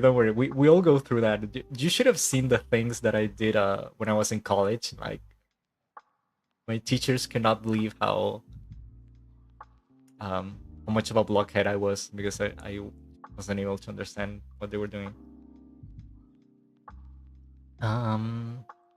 Amos is saying, I have a question. How does dialogue is indicated in the timesheet? Is all the dialogue notation on the same timesheet? There's two things that go with dialogue in the timesheet. Very quickly. Oh, okay, let me open this one very quickly. When you have dialogue in the timesheet, you generally will have here in the sound column, here, you'll have some notations with the initial of the character. I don't know, A or B for beast. And then you have some text in Japanese here, which is what the character is saying, right? And then it will stop here at some point, and then there'll be something like this, just to let you know that the character is talking here and he's stopped. Then for making the character talk with different poses, you basically have a serifu, which means dialogue in Japanese. You could have generally two different types. You generally have three mouths when you make characters talk. You have a closed mouth, half open, and open, which is, let's say, 1, 2, and 3. And you notice that only 1 and 3 are circle. You generally leave this one without a circle because this one is actually an in-between. Even though we give it a number, for Sarifu is actually an in-between. Like it will, the in-betweener will be the one to draw it, so we generally do not circle it. And then you can do two things. If you don't feel like you can synchronize your mouths to the text very precisely, either because maybe you don't know Japanese or you don't have time, or maybe the syllables here are not very clear, you do a notation that's called a serifu here. Generally doing it in red, serifu, and then you extend this until the dialogue stops. This will basically tell the person that, which might be the director or someone else that will take your timesheet later, they will say like, hey, these are the mouths of the character, and he's talking here during this whole duration, and it's up to you to order the mouths. Okay, this is generally used a lot by Western animators, just because we generally cannot read this very well. So instead of messing it up, we do a serifu and we extend it. If you think that you can read this and synchronize your mouths very well, you can just do it yourself. You take all of these numbers and you put them when you think the character is pronouncing certain syllables. Okay, you can do it that way too. Another more complicated way that you'll have to use sometimes is a naka serifu, when you have to add mouths to in-betweens, but that's for another day to explain you because it's kind of more complicated. Okay, but that's basically how you do dialogues. I think I explained it in the layout stream already, or maybe I didn't. Maybe we'll definitely see it again eventually. Okay, next one. How long have we been here? Almost 2 hours. We're okay, honestly. We're keeping a good pace. Oh, this one is from Urux. Okay, which one should I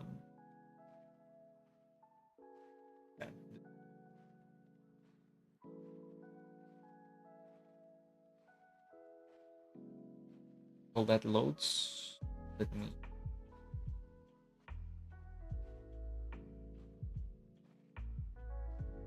Which one is saying everything is math, school just lie by naming different types of logic, reasoning as subjects. Oh, I don't know about that. Someone's asking, for beginners, what should I learn to become an animator? That's a very, very big question. But the what you can do is just go to the channel, to this channel, Tonari Animation, and watch my streams from the beginning. Because that's what I'm trying to teach you. Like, I'm trying to teach you from the very beginning that you need to learn to draw a certain way and then to animate a certain way. Yep, that's I think the best thing that you could do. Something happened with my sound. Can you guys hear me well? Because I'm getting echo. I don't know why. Let me know, guys, if the sound is okay. Figure out what's happening.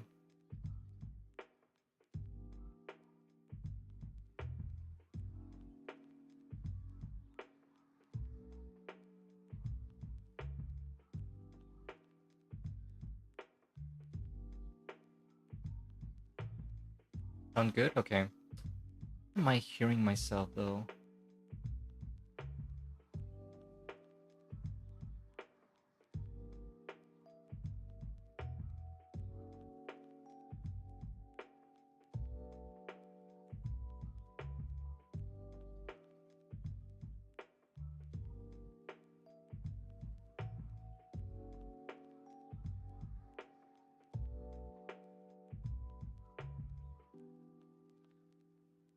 How about now? Sound coming.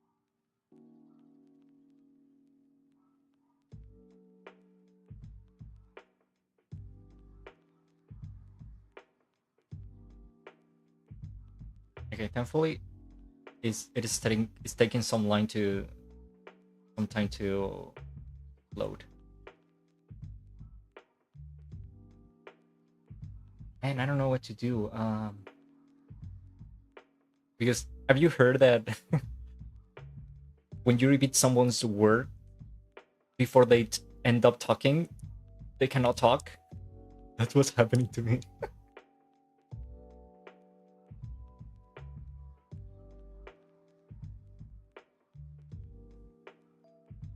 But I don't want to cut the stream.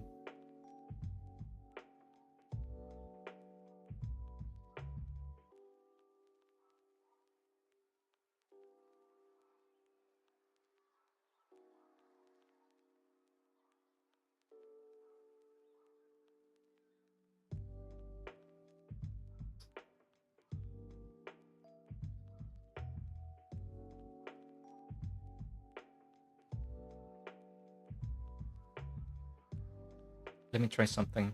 I'll reset my microphone stuff.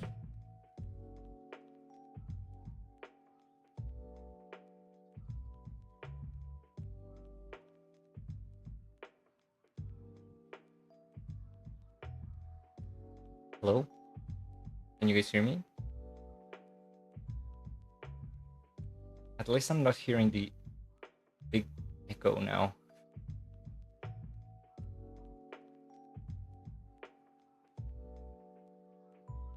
Yeah, you hear me well? Hopefully. Yeah, because dude, I couldn't talk.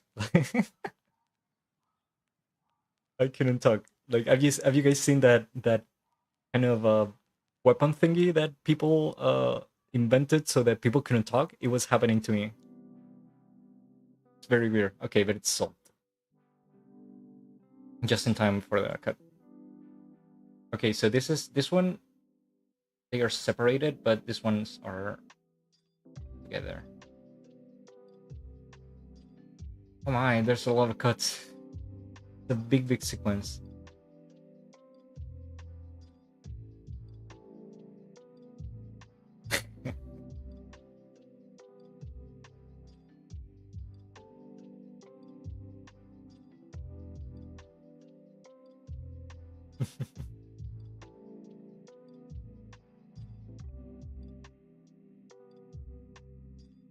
Man, I feel kind of bad that I'm going to kind of have to rush through this.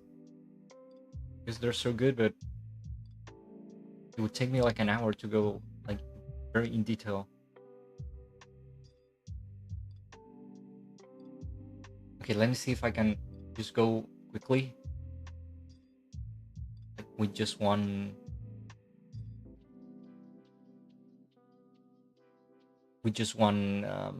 file. And timesheets. Yeah, sorry, but otherwise, like, these are 9 cuts.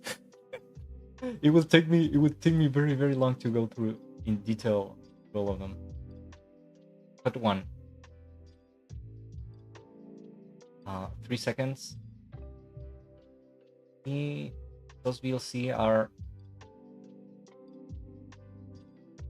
keyless with randomly placed keys. Eat.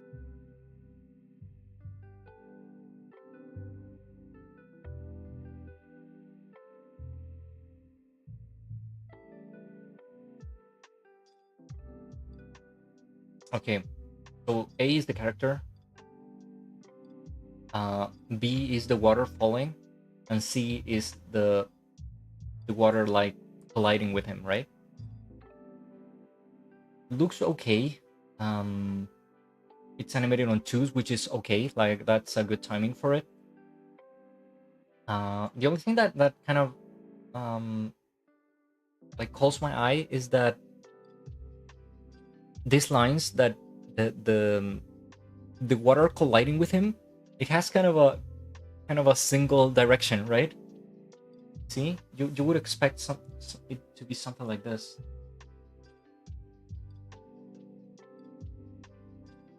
right? Like, it should splash like randomly, not just in one direction like this one. I think that's like the only thing that calls my attention on this cut. It's a lot of work, honestly, like, to do this. You think that sometimes that it would be kind of an easy effect to do, but it really isn't. If you want to be like a very good example, you can watch the second movie of Kisumonogatari, where there's a very long sequence of characters under the rain, and they do all of these effects by hand. So that's a very good reference for this.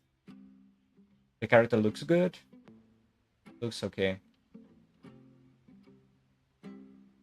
Oh, he moves a bit. 2,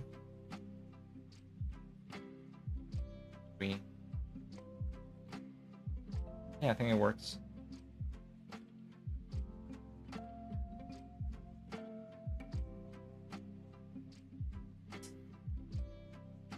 Oh, it's 3 instead. Yeah, okay, it works. Okay, next cut.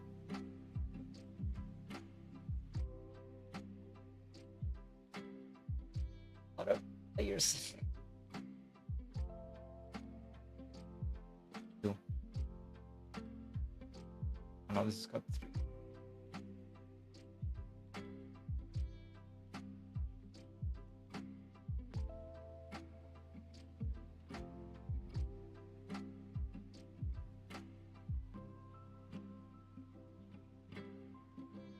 GG Kumi for A and B.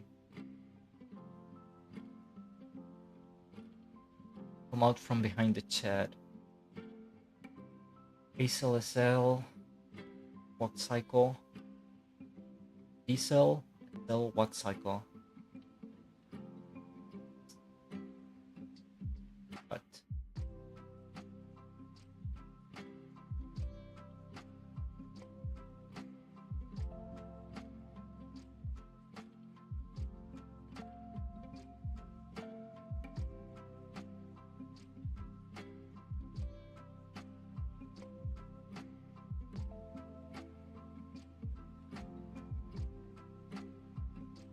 okay, I understand what's happening here. These characters are walking here, but they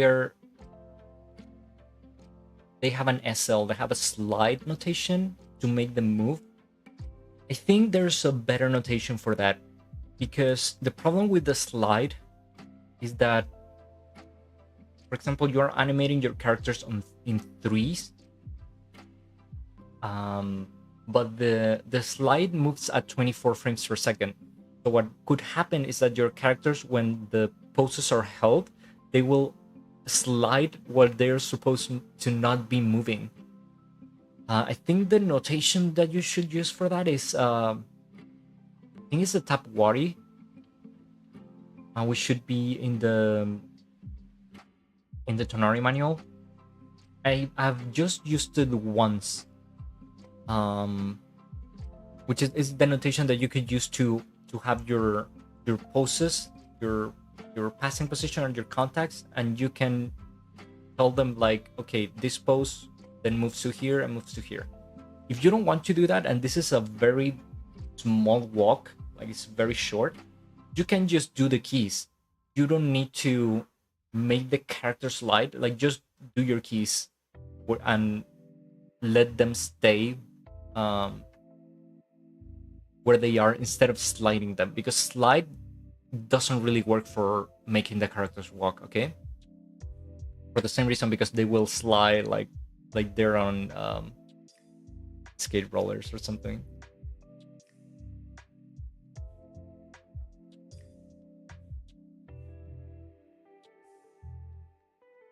So what's the water here?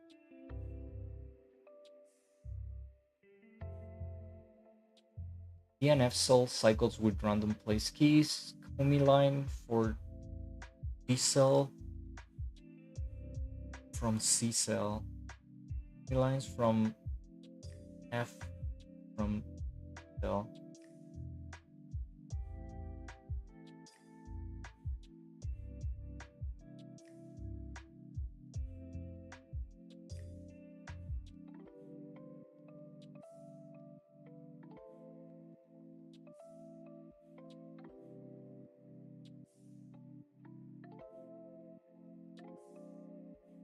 Okay, I understand.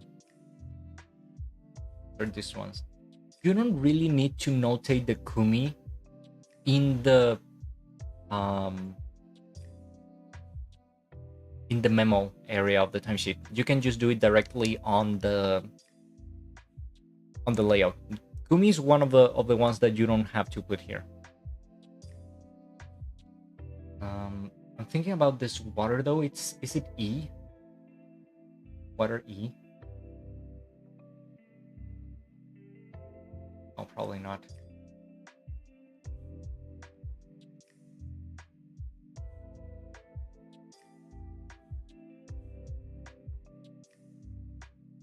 Okay, I don't really have time to figure out what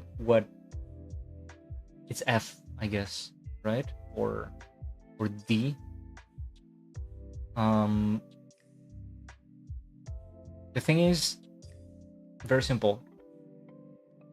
This kind of semi-transparent, kind of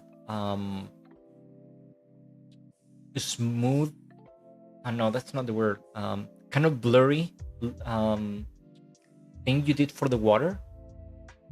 You cannot do that for layout. You have to give it a concrete, solid shape, and then they will decide in comp or something if they want to blur it a bit or do it or something like that. But this is too it's too not solid enough for layout. Okay, you have to do a more solid shape and make it very clear what it is colliding with the character and all. Otherwise, they will make you retake it. Okay. So F is the pool water.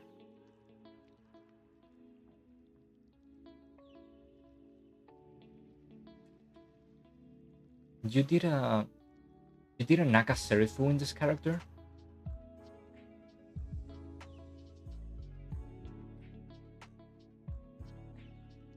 C3.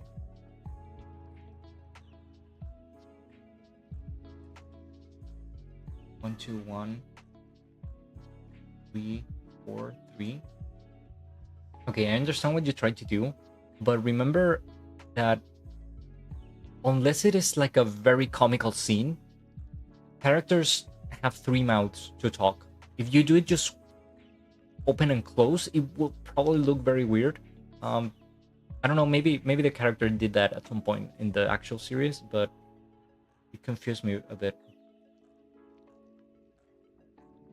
And honestly, I feel kind of bad that I have to rush through all of this because they're very interesting, but they're just too much. They're just Too many cuts. So just by looking at this one, look okay.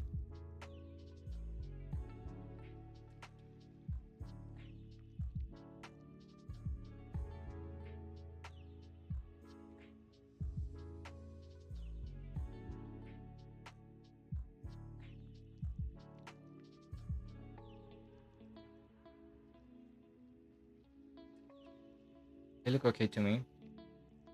This one, same. The drawings are very good though.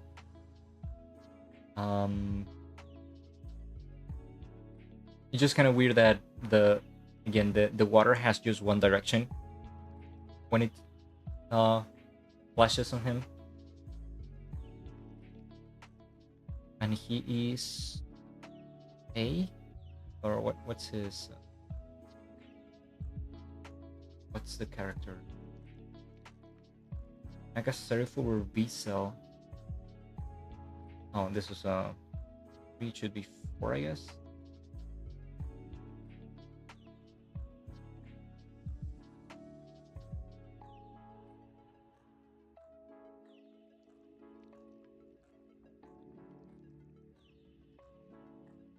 Four.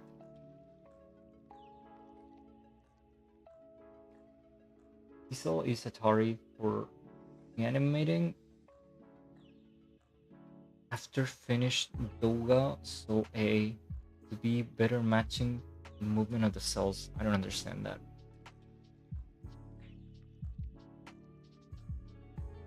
Placeholder.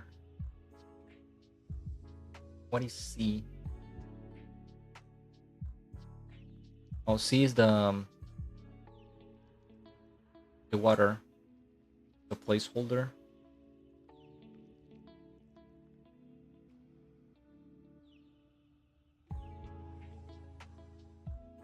Those B and C should be swapped later at compositing. Yeah, these two things that you're doing here, that will not work at a studio, sadly. You could do an Atari here if they told you that this, for example, that this water splashing on him will be digital, like some After Effects particle, something like that. Then you could do an Atari for this, but you cannot do something like tell them that you're going to animate it after Doga, because you will never touch this after you send it. So you're kind of passing the responsibility to someone else who you don't know if they're ever going to make it. Okay, so sadly the director will not accept this one, and this one either. Like swapping layers on comp, like you cannot request that. You will have to figure out a way to make it work from the timesheet. Otherwise, the director will just take this and redo all your timesheet and your layers, or give it to you back to retake it. Sadly, that's not something you can do. I understand the idea though, like I think it works, but you have to make it work on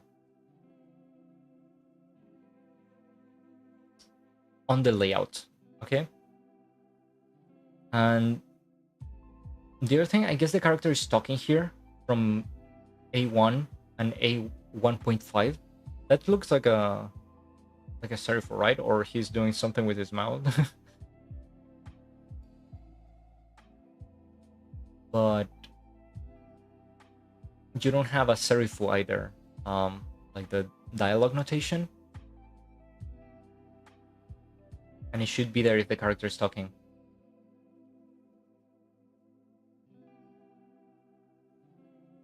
Like again, the movements look okay, but it's just lacking some notations that I think it needs. Oh, careful with this too. Like, see that it got in the way there. It's closer. You see, this shape for the water works way better than the previous one. This is what you should do. It probably shouldn't be red though. Yeah, it probably shouldn't be red. You could use any other color. If it's a cell, remember that cells use warm colors like this one, like orange and pink. But red generally means like a very special notation or a very special kind of layer, and I don't think this water needs it. You have a Harikami here, which is okay. The character seems to move okay.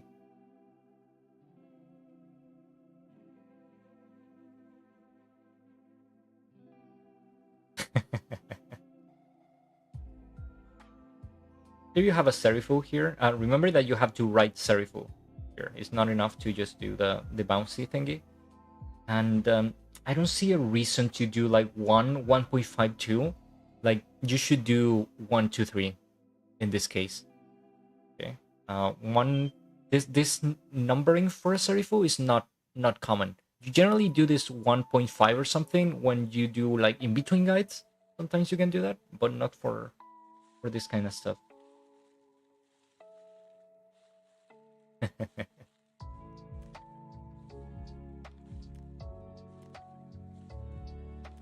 Does he have an SL there? He's still SL, yeah. 1, 2, 3. You see, here is working. You have some camera annotations. Quick track back.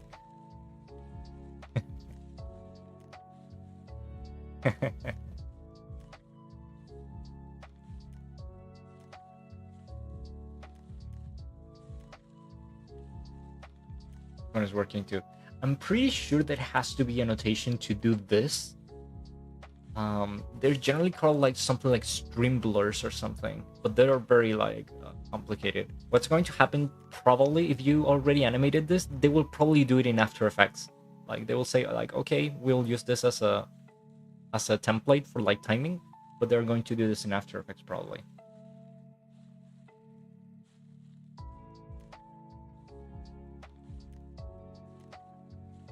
You have this. You could this kind of stuff that vibrate. You generally do a Bude, which I think is in the Tonari manual.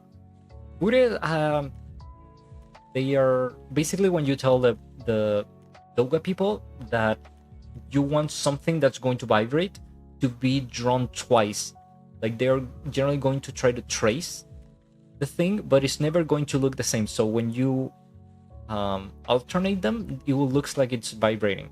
The thing is that Bude has different levels of Bude, depending on how different one pose is from the other. I could add that to the manual too, because it's kind of complicated to try to explain you. I have to show you. But yeah, just so you know that there's a notation for when things move like that. You don't necessarily have to do like one key pose for each one. There you have an SL, I guess, there.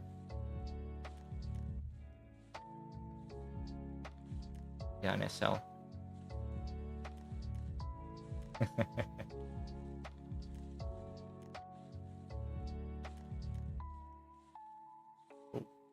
A1, A2 anticipation, A4, A5. Let me just look at the animation of this last one to see if they don't need any in-betweens. It looks okay. It doesn't actually need any in-betweens. It looks okay. Let me take a look at the chat. Yeah, no, very good animation. I think you need some of your notations are a bit off again. And the thing that you did on that timesheet where you tell them to swap the layers and to use your animation as an Atari for something that's going to be animated later, you cannot do that. So you'll have to figure out a way to make it work on the layout. Okay, otherwise the director will not be happy. But again, the animation is great and the drawings are great. You have very good timing, by the way. Developing that comical timing is not an easy thing to do, and yours is very good, so I like it. Um, yeah, very, very good work. Let's go to the next one. Okay, I already broke my promise of just spending 10 minutes of each. But we have to keep going. This one.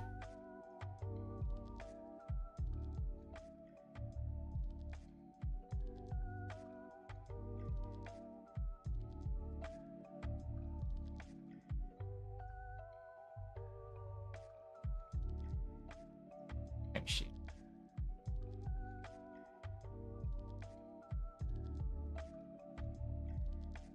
What series is this?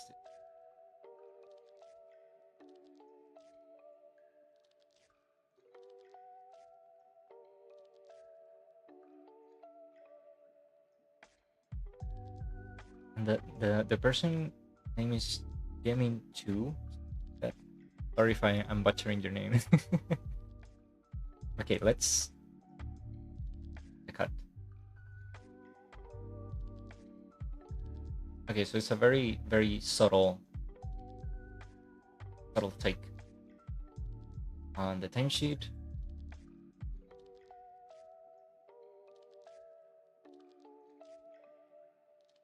The duration is 2.5 seconds, which is 48.60. Yeah, I'll cut 1 of 1 October. Okay, cut the 1 2 with an in between in the middle. Remember, you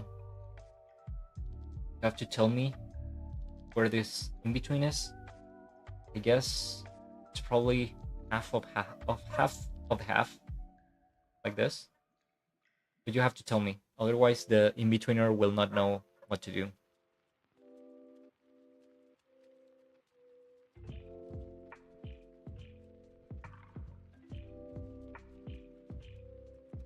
Generally, for this kind of movement, so it doesn't look too robotic, coming from a robot myself. You could have done an in-between guide here with a blink from here to here. I think it probably needs a blink, so it could have been something like this.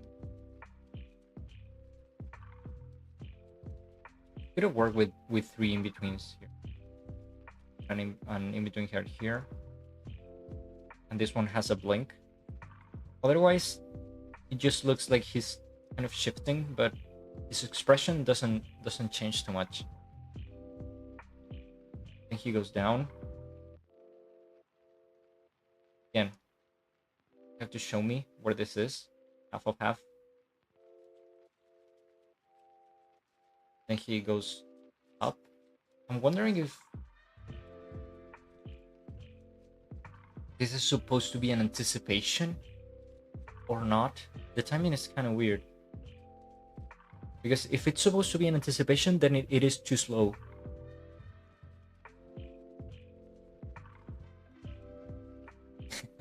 And look, the movement from 3 to 4 is up, right?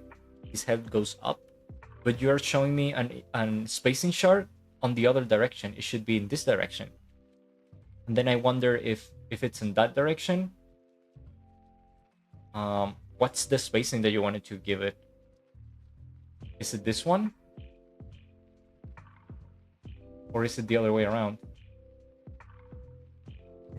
So that's why it's important to have in mind the direction of the spacing chart, because otherwise,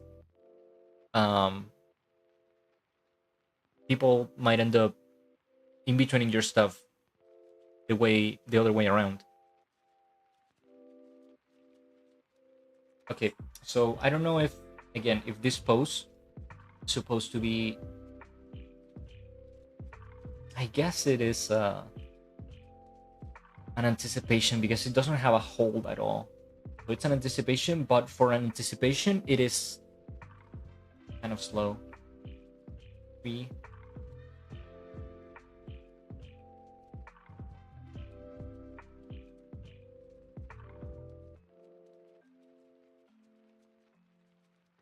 Yeah, and honestly, the acting of the character is a bit stiff because he's just moving his head like very, very little. I think for this anticipation to sell the movement, maybe he should have moved his whole body a bit. Not a lot, but instead of just like very subtly shifting his head here, look, that's almost nothing of movement. That's almost no movement at all. You could have um, made his body go down a bit, like his shoulders and all, and then go up again. Then that would have been more noticeable. But these movements are just too subtle to sell the acting. You see? And the other thing here, I think um, this acting needed a settle. Like for example, this 4 could have been a overshoot, like an up position, and then you do a settle, which is a pose that looks like this, but it's just a bit more down, just to give it a bit more movement. Otherwise, he looks like he's frozen there. You just go up and doesn't move at all, like a machine. It doesn't look very natural. Okay, so I think that's the main problem here. Like, you try to be subtle, but you made it too subtle. He's not moving enough to sell the acting. And you have to be careful with your spacing charts. Remember to be very careful with the direction and to show me where exactly these in-betweens are. And nitpicking again, you should have a background if you're doing layout, any type of background. Okay, but you cannot leave just a void here, otherwise you'll get retaken. Okay, that's for this cut.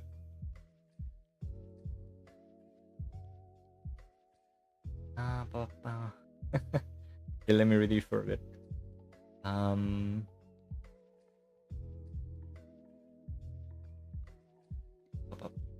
Okay, you guys are talking about among yourselves here. The hairline itself doubled the animation. Way most character designs getting monotonous compared to 90s, 2000. Okay. Really good. Thank you for the review. No, thank you for sending stuff. Even though I know you're putting a Urux, I know you're putting a lot of work on this stuff, but if you send me every time longer and longer sequences, I'll have less time to look at your sequences. So I don't know, maybe you will want to send me like smaller sequences that have even more effort and they will look amazing. But if you send me like 8 cuts, I'll definitely have to rush them, and I don't want to do that. Okay, so maybe you could try something different next time. Yes, really good work. You can finally go to sleep. It's 4 a.m. And Artberry saying, "Hey, sorry I'm late. I wanted to say thanks for the critique. I learned a good frame shot. Nice. You made it on time still. Look at your stuff." Okay. Next one. I think we are almost there now. At least with the October thing. I have to close this one.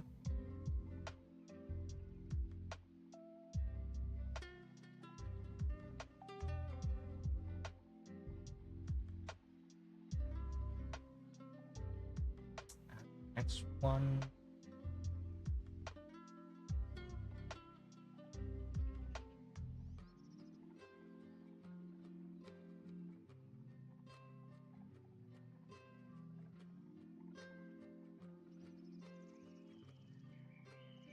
Is this from the Tatami Galaxy?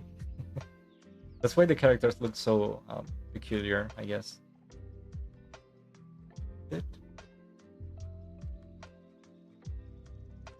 And sheet. timesheet very quickly. 2 plus 4, which is 48.52. Okay, it's well cut. Remember, cut the whole thing. The Doga column 2. And we have 3 layers. B, B, and C. What they are.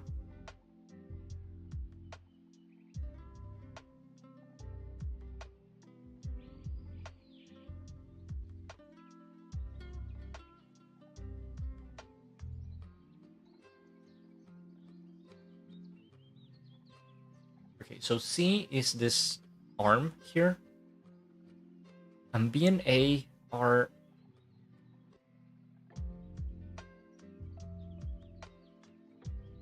this character. For some reason, it's separated on 2 layers. I wanna look at this also. Okay.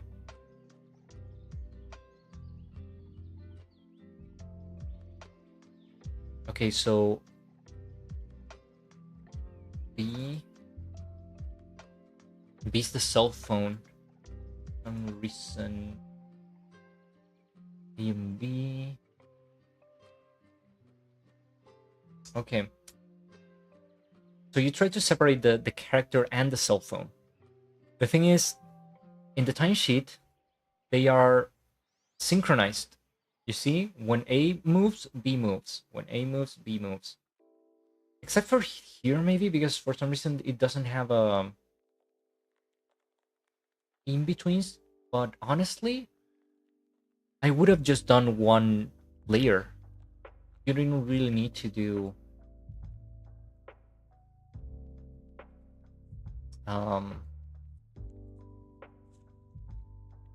you didn't really need to do more layers. This is actually kind of a complicated things if you do 2 layers, because you need to do a kumi for each time he touches the cell phone, so it's kind of not useful at all.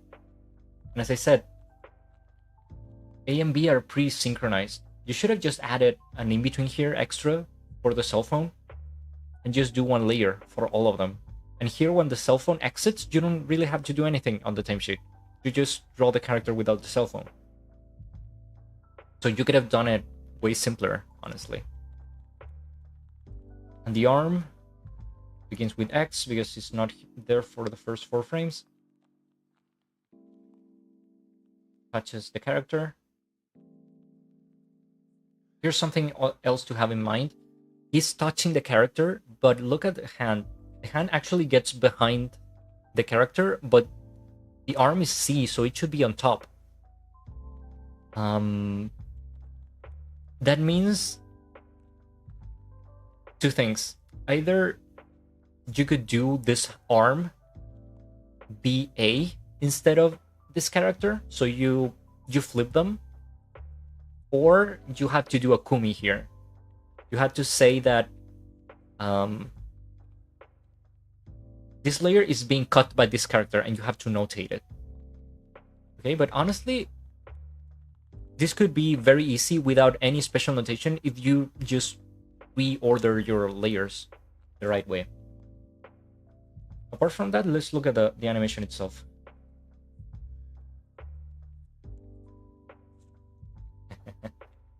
I think the animation is okay. Has a lot of poses. It kind of looks like a cut from a movie.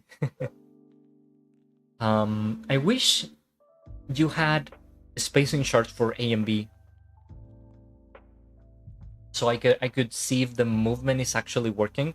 Because when you don't do spacing charts, the in-betweener will assume that all of these in-betweens are right in the middle, and that kind of sometimes can kill your animation because it will just give you a very boring spacing.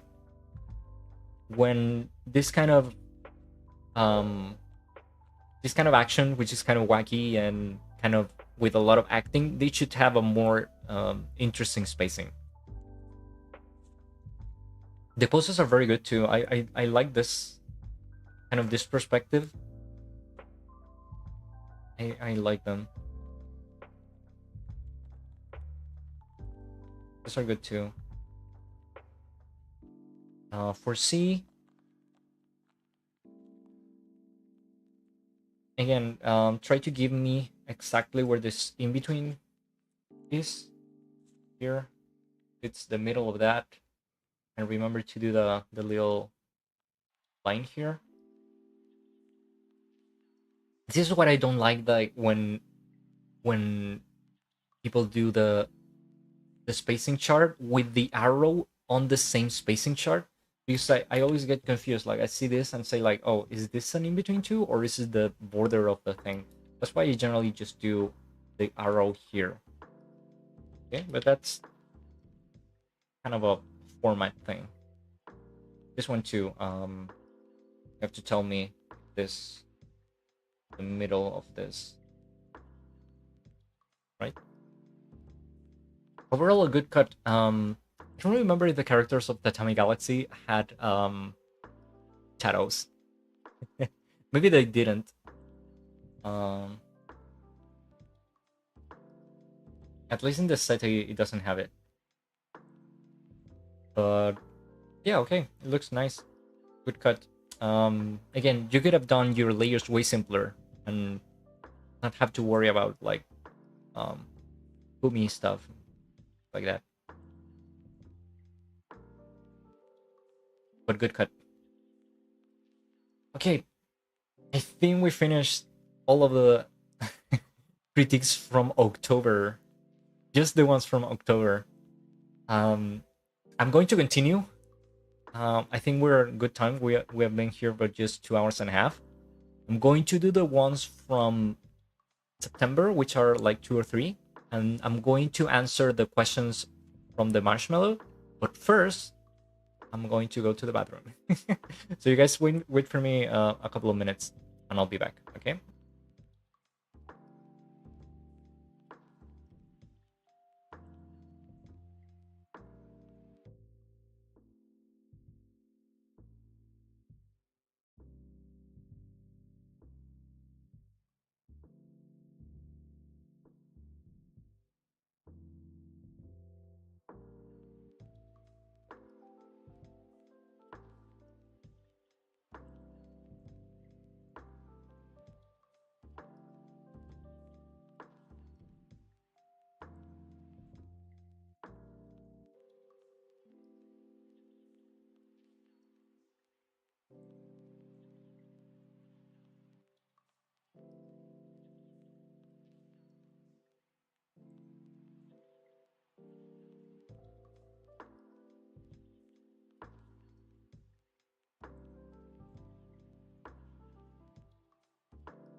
Okay, I'm back.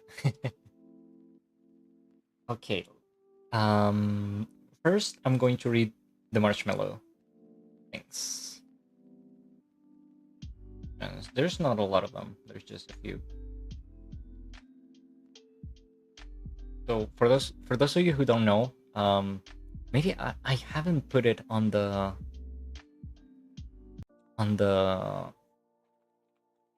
questions, I think, or the on the description of the video. Maybe I haven't, but I have a marshmallow account, which is this site where you can just ask me stuff anonymously.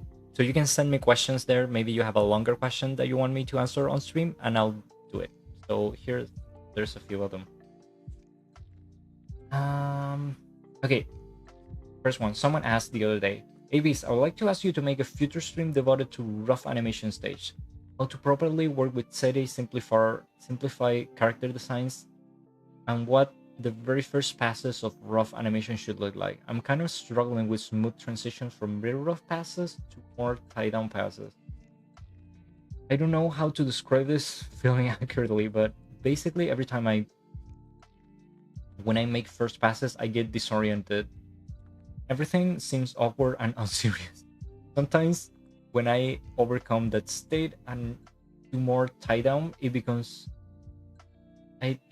feeling much better. But since I'm not so confident in the first passes, where I basically establish the whole animation of the cut, the animation in tie downing ends up becoming more stiff. So I'd like to know how to handle this process. Gradually work your way all the way through passes to more finished tie down, possibly without Negan, just layout. Thanks. Okay, that was a very long one. We definitely should make in the future some full animation streams where I'll just animate a random cut and we'll go from rough passes to a bit more of tie down. And maybe I could just show you like how you could sketch some stuff very quickly and then go putting more detail on it. Because here's the thing, most animators after a couple of years of experience, we do not sketch too much. We actually just draw the final thing generally. We still sketch, but not a lot. So I'll have to kind of go back in time and kind of show you the best way you could sketch your way up to a good looking character. Yeah, we should totally do that. The only reason why I don't like sit here and animate all the time is because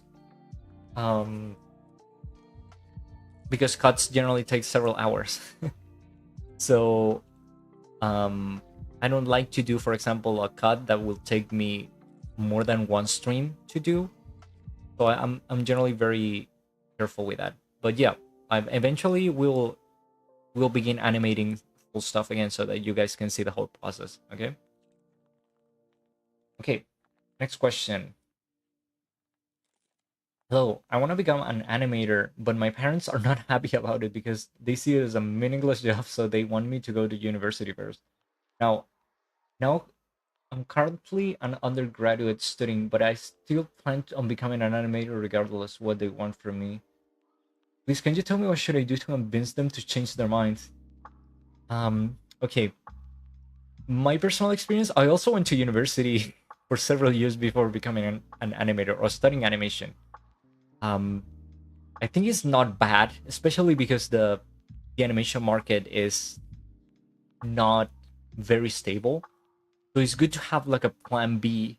So I wouldn't take out of question to go to university, even if you're studying something else. But that's my personal thing. What I can tell you about parents is that it's very common that they don't like the idea of you being an animator. It wasn't my case particularly, but I've heard a lot of other colleagues that their parents are generally not very happy with them being animators. But the thing is, their opinion generally changes when they begin bringing money into.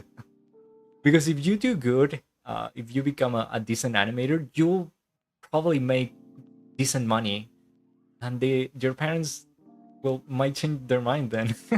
It's generally what happens, actually. To a lot of people, they struggle a bit first. Their parents are not very happy, but then they begin getting a lot of money, and their parents suddenly are okay with that.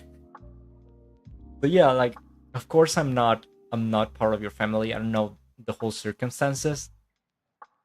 I can just tell you that I don't think going to university is a waste of time necessarily. Like I said, I went to university several years before, doing animation, studying something totally different.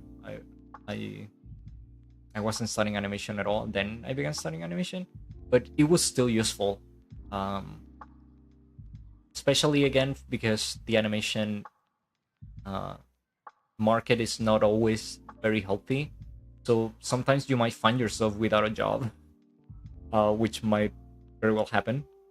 So it's always good to have a plan B. So that's my humble opinion about university and being an animator at the same time. Still, if you really really want to be an animator, you should try it. The good thing is that you don't have to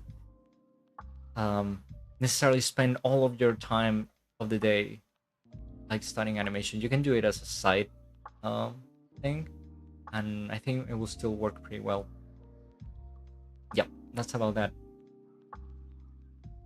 Uh, okay, someone else is asking. Hello, can you explain what harikomi is used for? Yes. Let me go to TV Paint. Paint.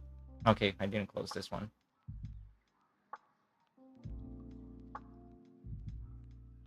So, harikomi, which is you know, like this.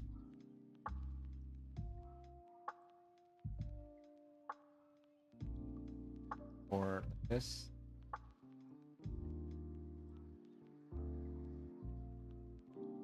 Harikomi is basically a placeholder where later in compositing, um, the people of compositing are supposed to paste a graphic or something that probably would be very hard for you to draw yourself. So in that case, you do a harikomi. You generally do something like this. I don't know. For example, imagine you are in the bedroom of a character, and there are posters on the wall, and every poster has like a very complex design because it's a poster, I don't know, from a movie or something. Instead of you drawing the whole poster, they generally will tell you that, okay, we have this graphics. They are already we already asked someone else to do it, so you just have to do the harikomi. So what you do is a placeholder, um, generally a square or a rectangle or something, and then you do generally done in green though, like this. You do the square, and then you do an X or a cross in the middle. You can do it like this, or you can do it like this.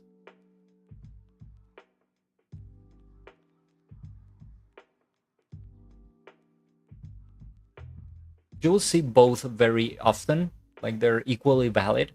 I think this one personally is better because this one will give you the exact center of the square, which this one is more difficult to do it because you know that when you do a cross, you always get the center. But they're equally valid. And then you just write oh,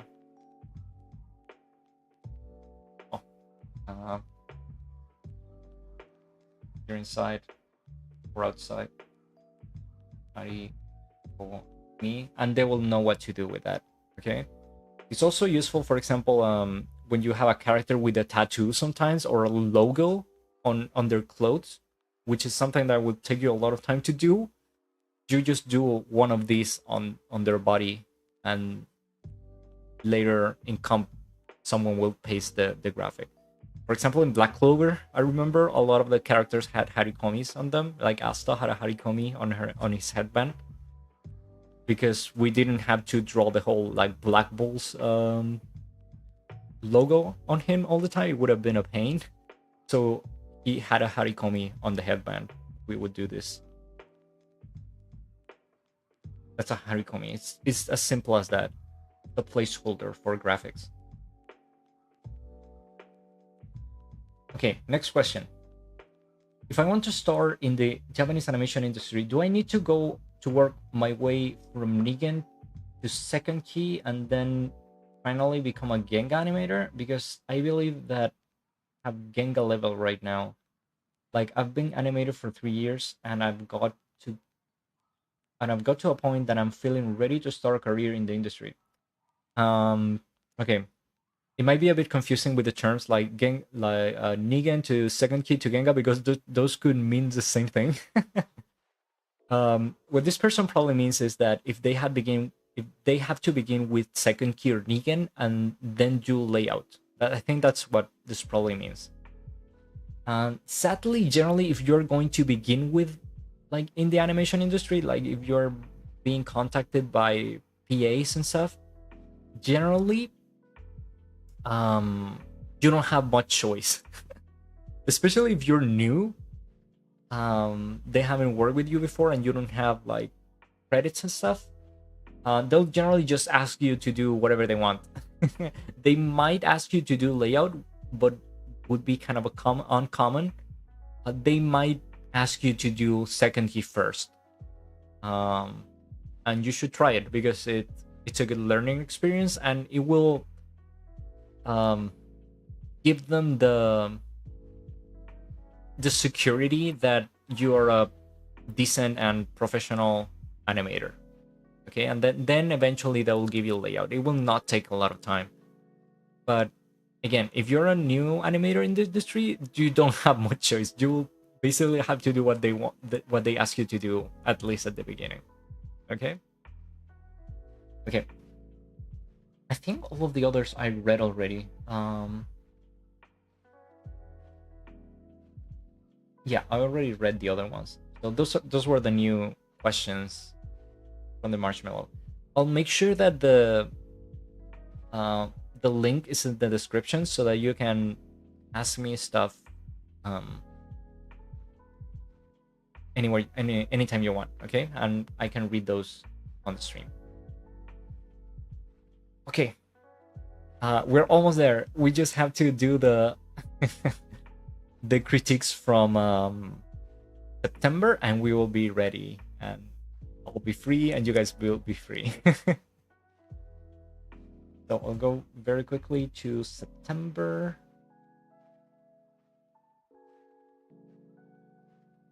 I have to find the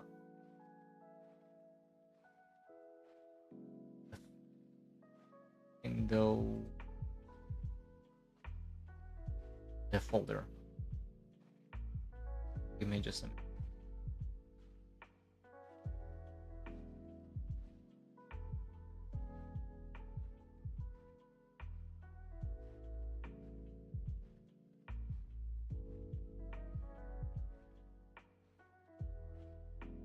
In the meantime, you can just ask me stuff or whatever. Remember if I extracted the zip already.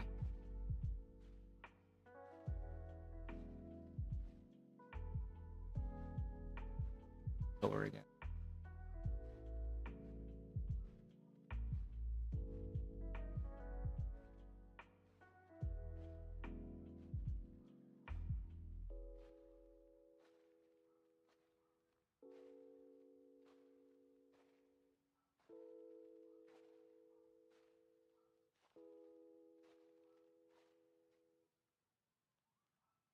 Okay.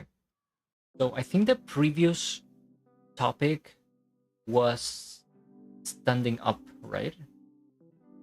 Yeah, because I think I see a lot of characters on chairs. So let's see which ones we didn't have time to look at.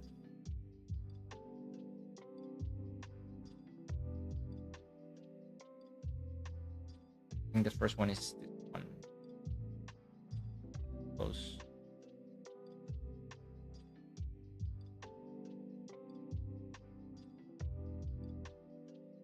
This one. Time sheets.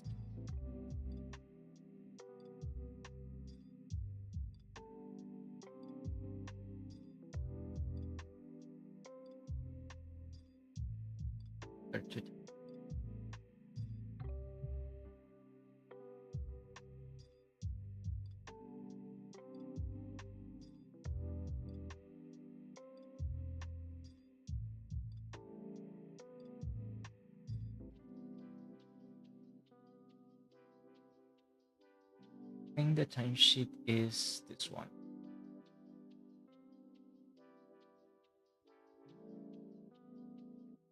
The duration is 4 plus 3, which is 4 by 4. 399, okay. But there. This one lasts 99, okay. This is the timesheet. This is Soul Eater? Yes. I never finished watching Soul Eater. The animation was very good though, but somehow I just dropped it eventually. Okay, let's take a look.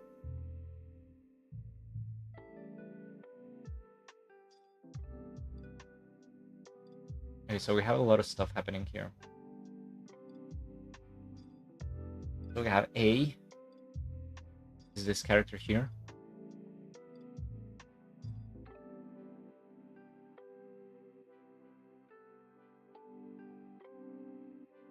We have a book, which is the wall, I guess. This one. But at the same time, look, here's one of the things that that end up confusing people. We have this character, which is A, then we have a book that's supposed to be on top of them, but we also have this hand on top of the book. So then we have a layering discrepancy, right? I think the best way to have done this, just because the part of the character that's on top of the wall is very small, like just this hand, it would have been with a Kumi. Even though we tend to say that Kumis are not always convenient because it's hard to make them look good. In this case specifically, it would be the easiest way to do it. So instead of doing a whole book here with this whole wall and stuff, you could have just done this here, or whatever the character is in contact with the wall. Then you do BG Kumi. That would be enough. Just basically telling the person that they have to cut this character here. That would have been the easier way to do it. And character is talking A1, A2. If we have some in-betweens. You have the in-betweens here, but you don't have a spacing chart as far as I see. So if you have two in-betweens and you don't have a spacing chart, the in-betweener would assume that this is a thirds. But you could have done something like this maybe to make it look better. It's up to you, but it's always better to have a spacing chart than not have it. Even if you just want to do thirds, still do the spacing chart. Like, for the sake of clarity, it's better that you do it. Okay, so there's a serifu here. The character is talking from 2 to 3. It's okay that you didn't draw this one. And we have partial hold here, which is okay. Yeah, it looks okay. Let's look at the other characters again. We have B, this character, and C, which is on top.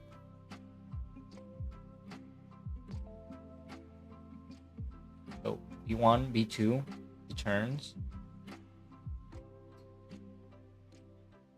And has two in-betweens. Is okay. But again, wish it had a spacing chart here. Here. Honestly, for this turn, you should have something like an in-between guide in the middle with a blink or something. Remember, like the very simple gesture that when you turn your head, you generally blink in the middle just to make it look more natural. There should be something like that here. Otherwise, it's going to look very robotic if you just let the in-betweener do simple in-betweens. It stays like that, then 3, 4. Okay, this in-between guide that you did here, B3, it's actually an extreme because he reaches the pose here. You see? He reaches and contacts this. So it already became an extreme. This is also an extreme. But this one is not actually an in-between of 2 and 4. It would be if this was 4 and the in-between, maybe the arms didn't reach yet the border here. But otherwise, this is definitely an extreme, not an in-between guide. Okay.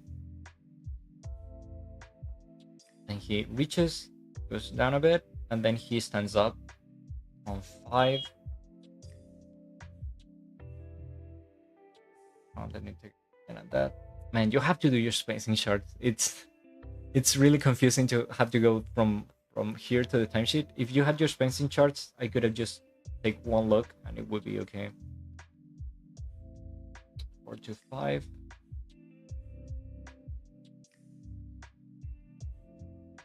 One, two, three, 4. Yeah, even though you made several spacing charts from, I mean, several in-betweens from 4 to 5, from this pose to this pose, I still think you need some extra. This could have been an in-between guide, honestly, in the middle at least, of the character just standing up, because otherwise, in between it mechanically, this and this is going to look very unnatural.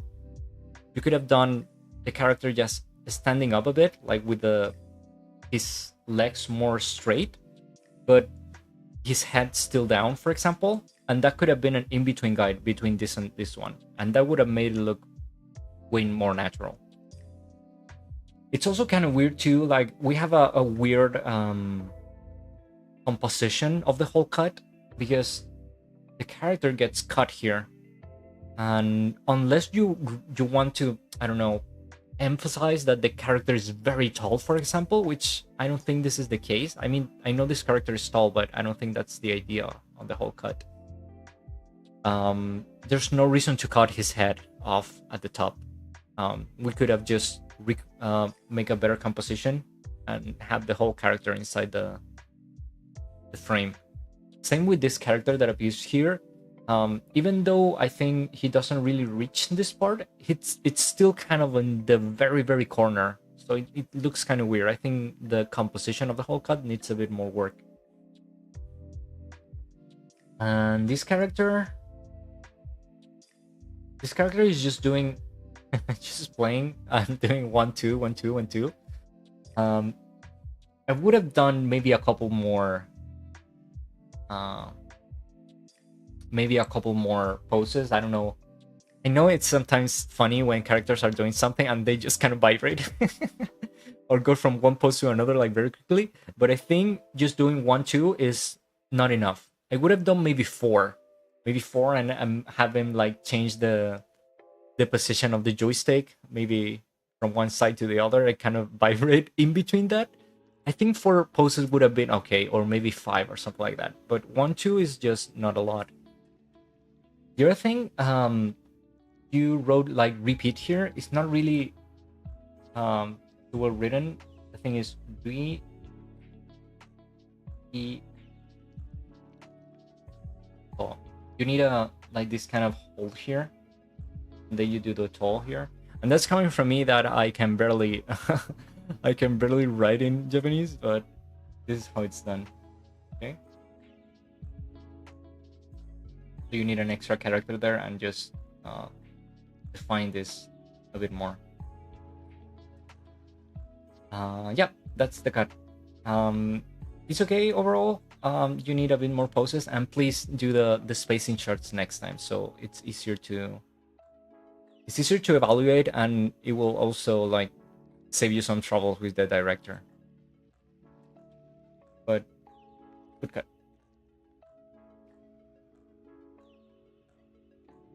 Yeah, there are some lines kind of off. Yeah, yeah. I think the whole cut needs a bit of rework on composition and perspective. Okay, let's see what other cut I didn't look at. Okay, I look at this one and this one too.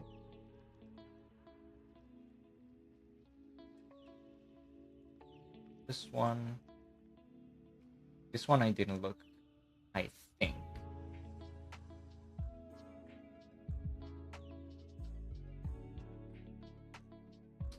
If not, you're going to be reviewed twice. And timesheet. A quick look at the timesheet. 2 plus 17. 48 plus 17.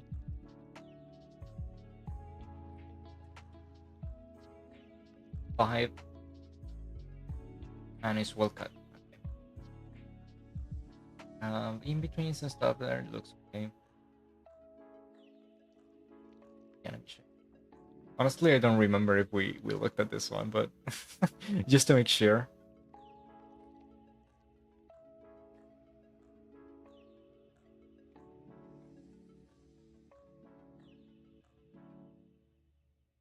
Okay.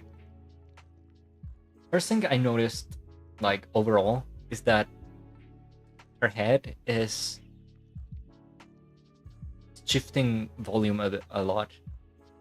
Like here, it is very big. I know that it might be expressing that it's closer to the camera when she's sitting down, and then when she stands up, she gets back a bit.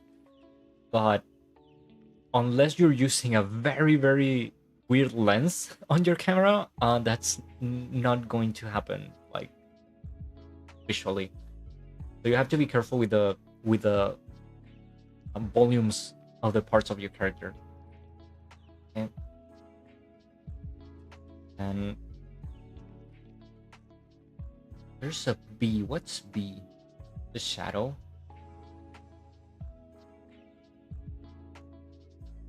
Yeah, I guess it's the shadow. You don't need to generally separate your shadow from your character, especially when they're synchronized. You see, when one moves, the other moves. You don't really have to separate them. You can just do it as part of the character, and then just write something like WXP, which is the double exposure thing, to make it semi-transparent, and they will know that that's the shadow, and it has to be transparent. So no need for the extra layer, honestly.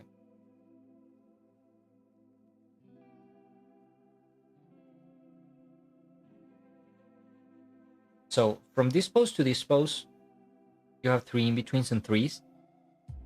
You probably should have done some piece out, something like this.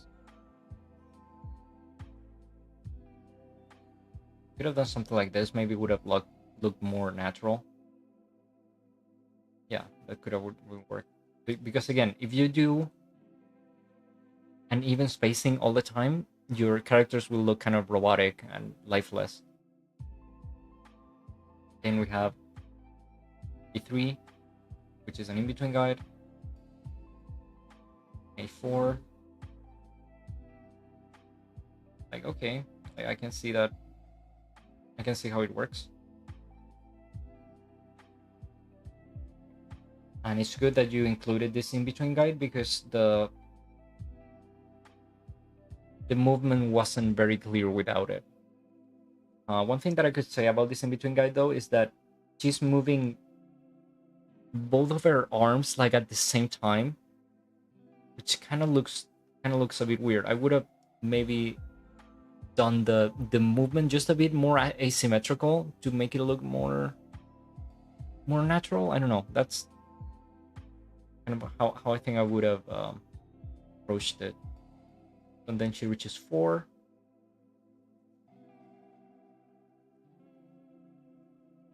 And she goes up to 5.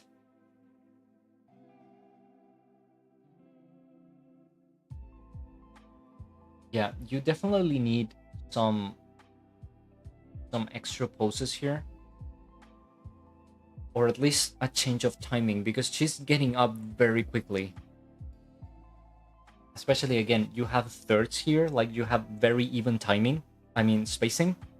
So this, she's standing up. When you stand up, you have to fight against gravity, right?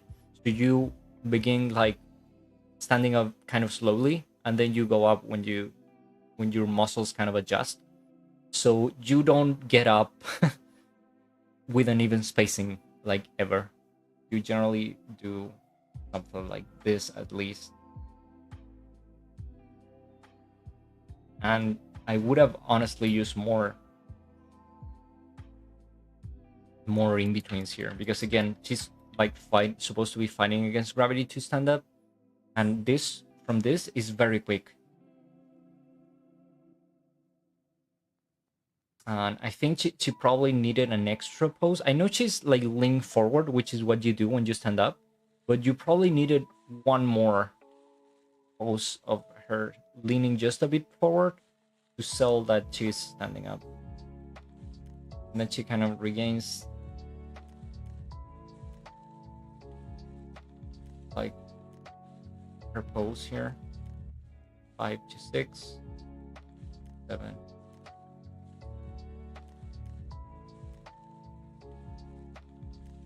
Yeah, again, I understand what you were trying to do, but you need to pay more attention to your spacing, like to make it look a bit more natural, and to the timing of the whole thing. Yeah, it's very very quick. Especially the part when she leans forward, like it should have a bit of a hold on an extra pose that keeps her down for a bit more until she begins to stand up again. And the other thing, again, I'm having a bit of trouble with the volumes here. This time, not so much with her head, but with her whole body. I know she's leaning forward, right? But it still looks weird, like it looks more like she's growing taller than she's standing up.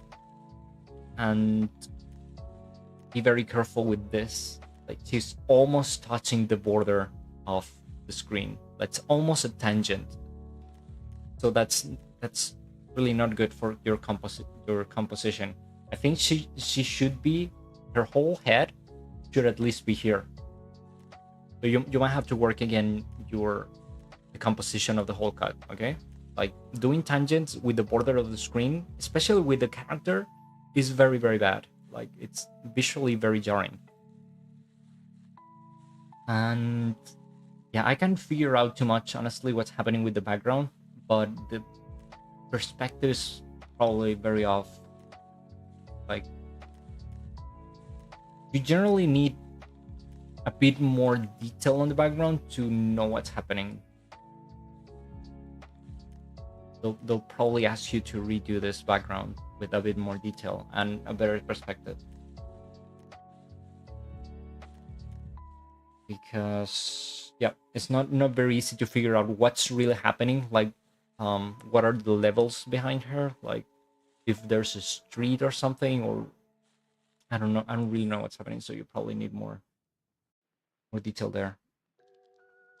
But yeah, again, for this cut, careful with your volumes, careful with your timing. Try acting a bit the movement before doing it, so you can see where your body gets like held up a bit, and then you have a better idea of the timing and your spacing. If you do always very even spacing, your characters will end up looking unnatural, so careful with that. Okay,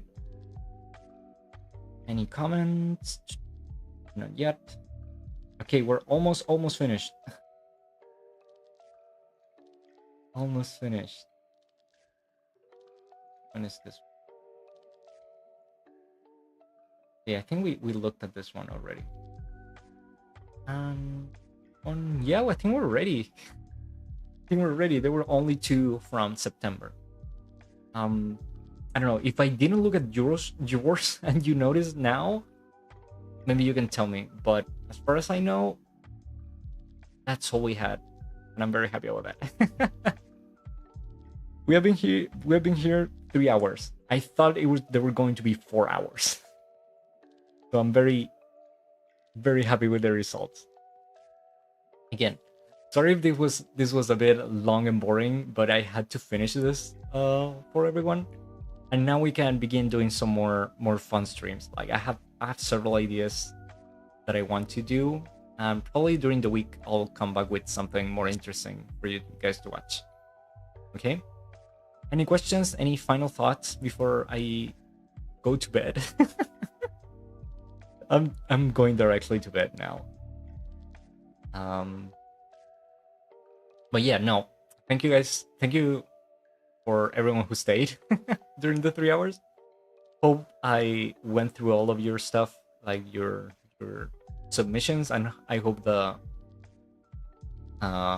feedback was useful. And I'm leaving. I'm leaving. That's enough stream for today. Okay? Thank you guys for coming. And I'll see you hopefully during the week with some more interesting stuff. Okay?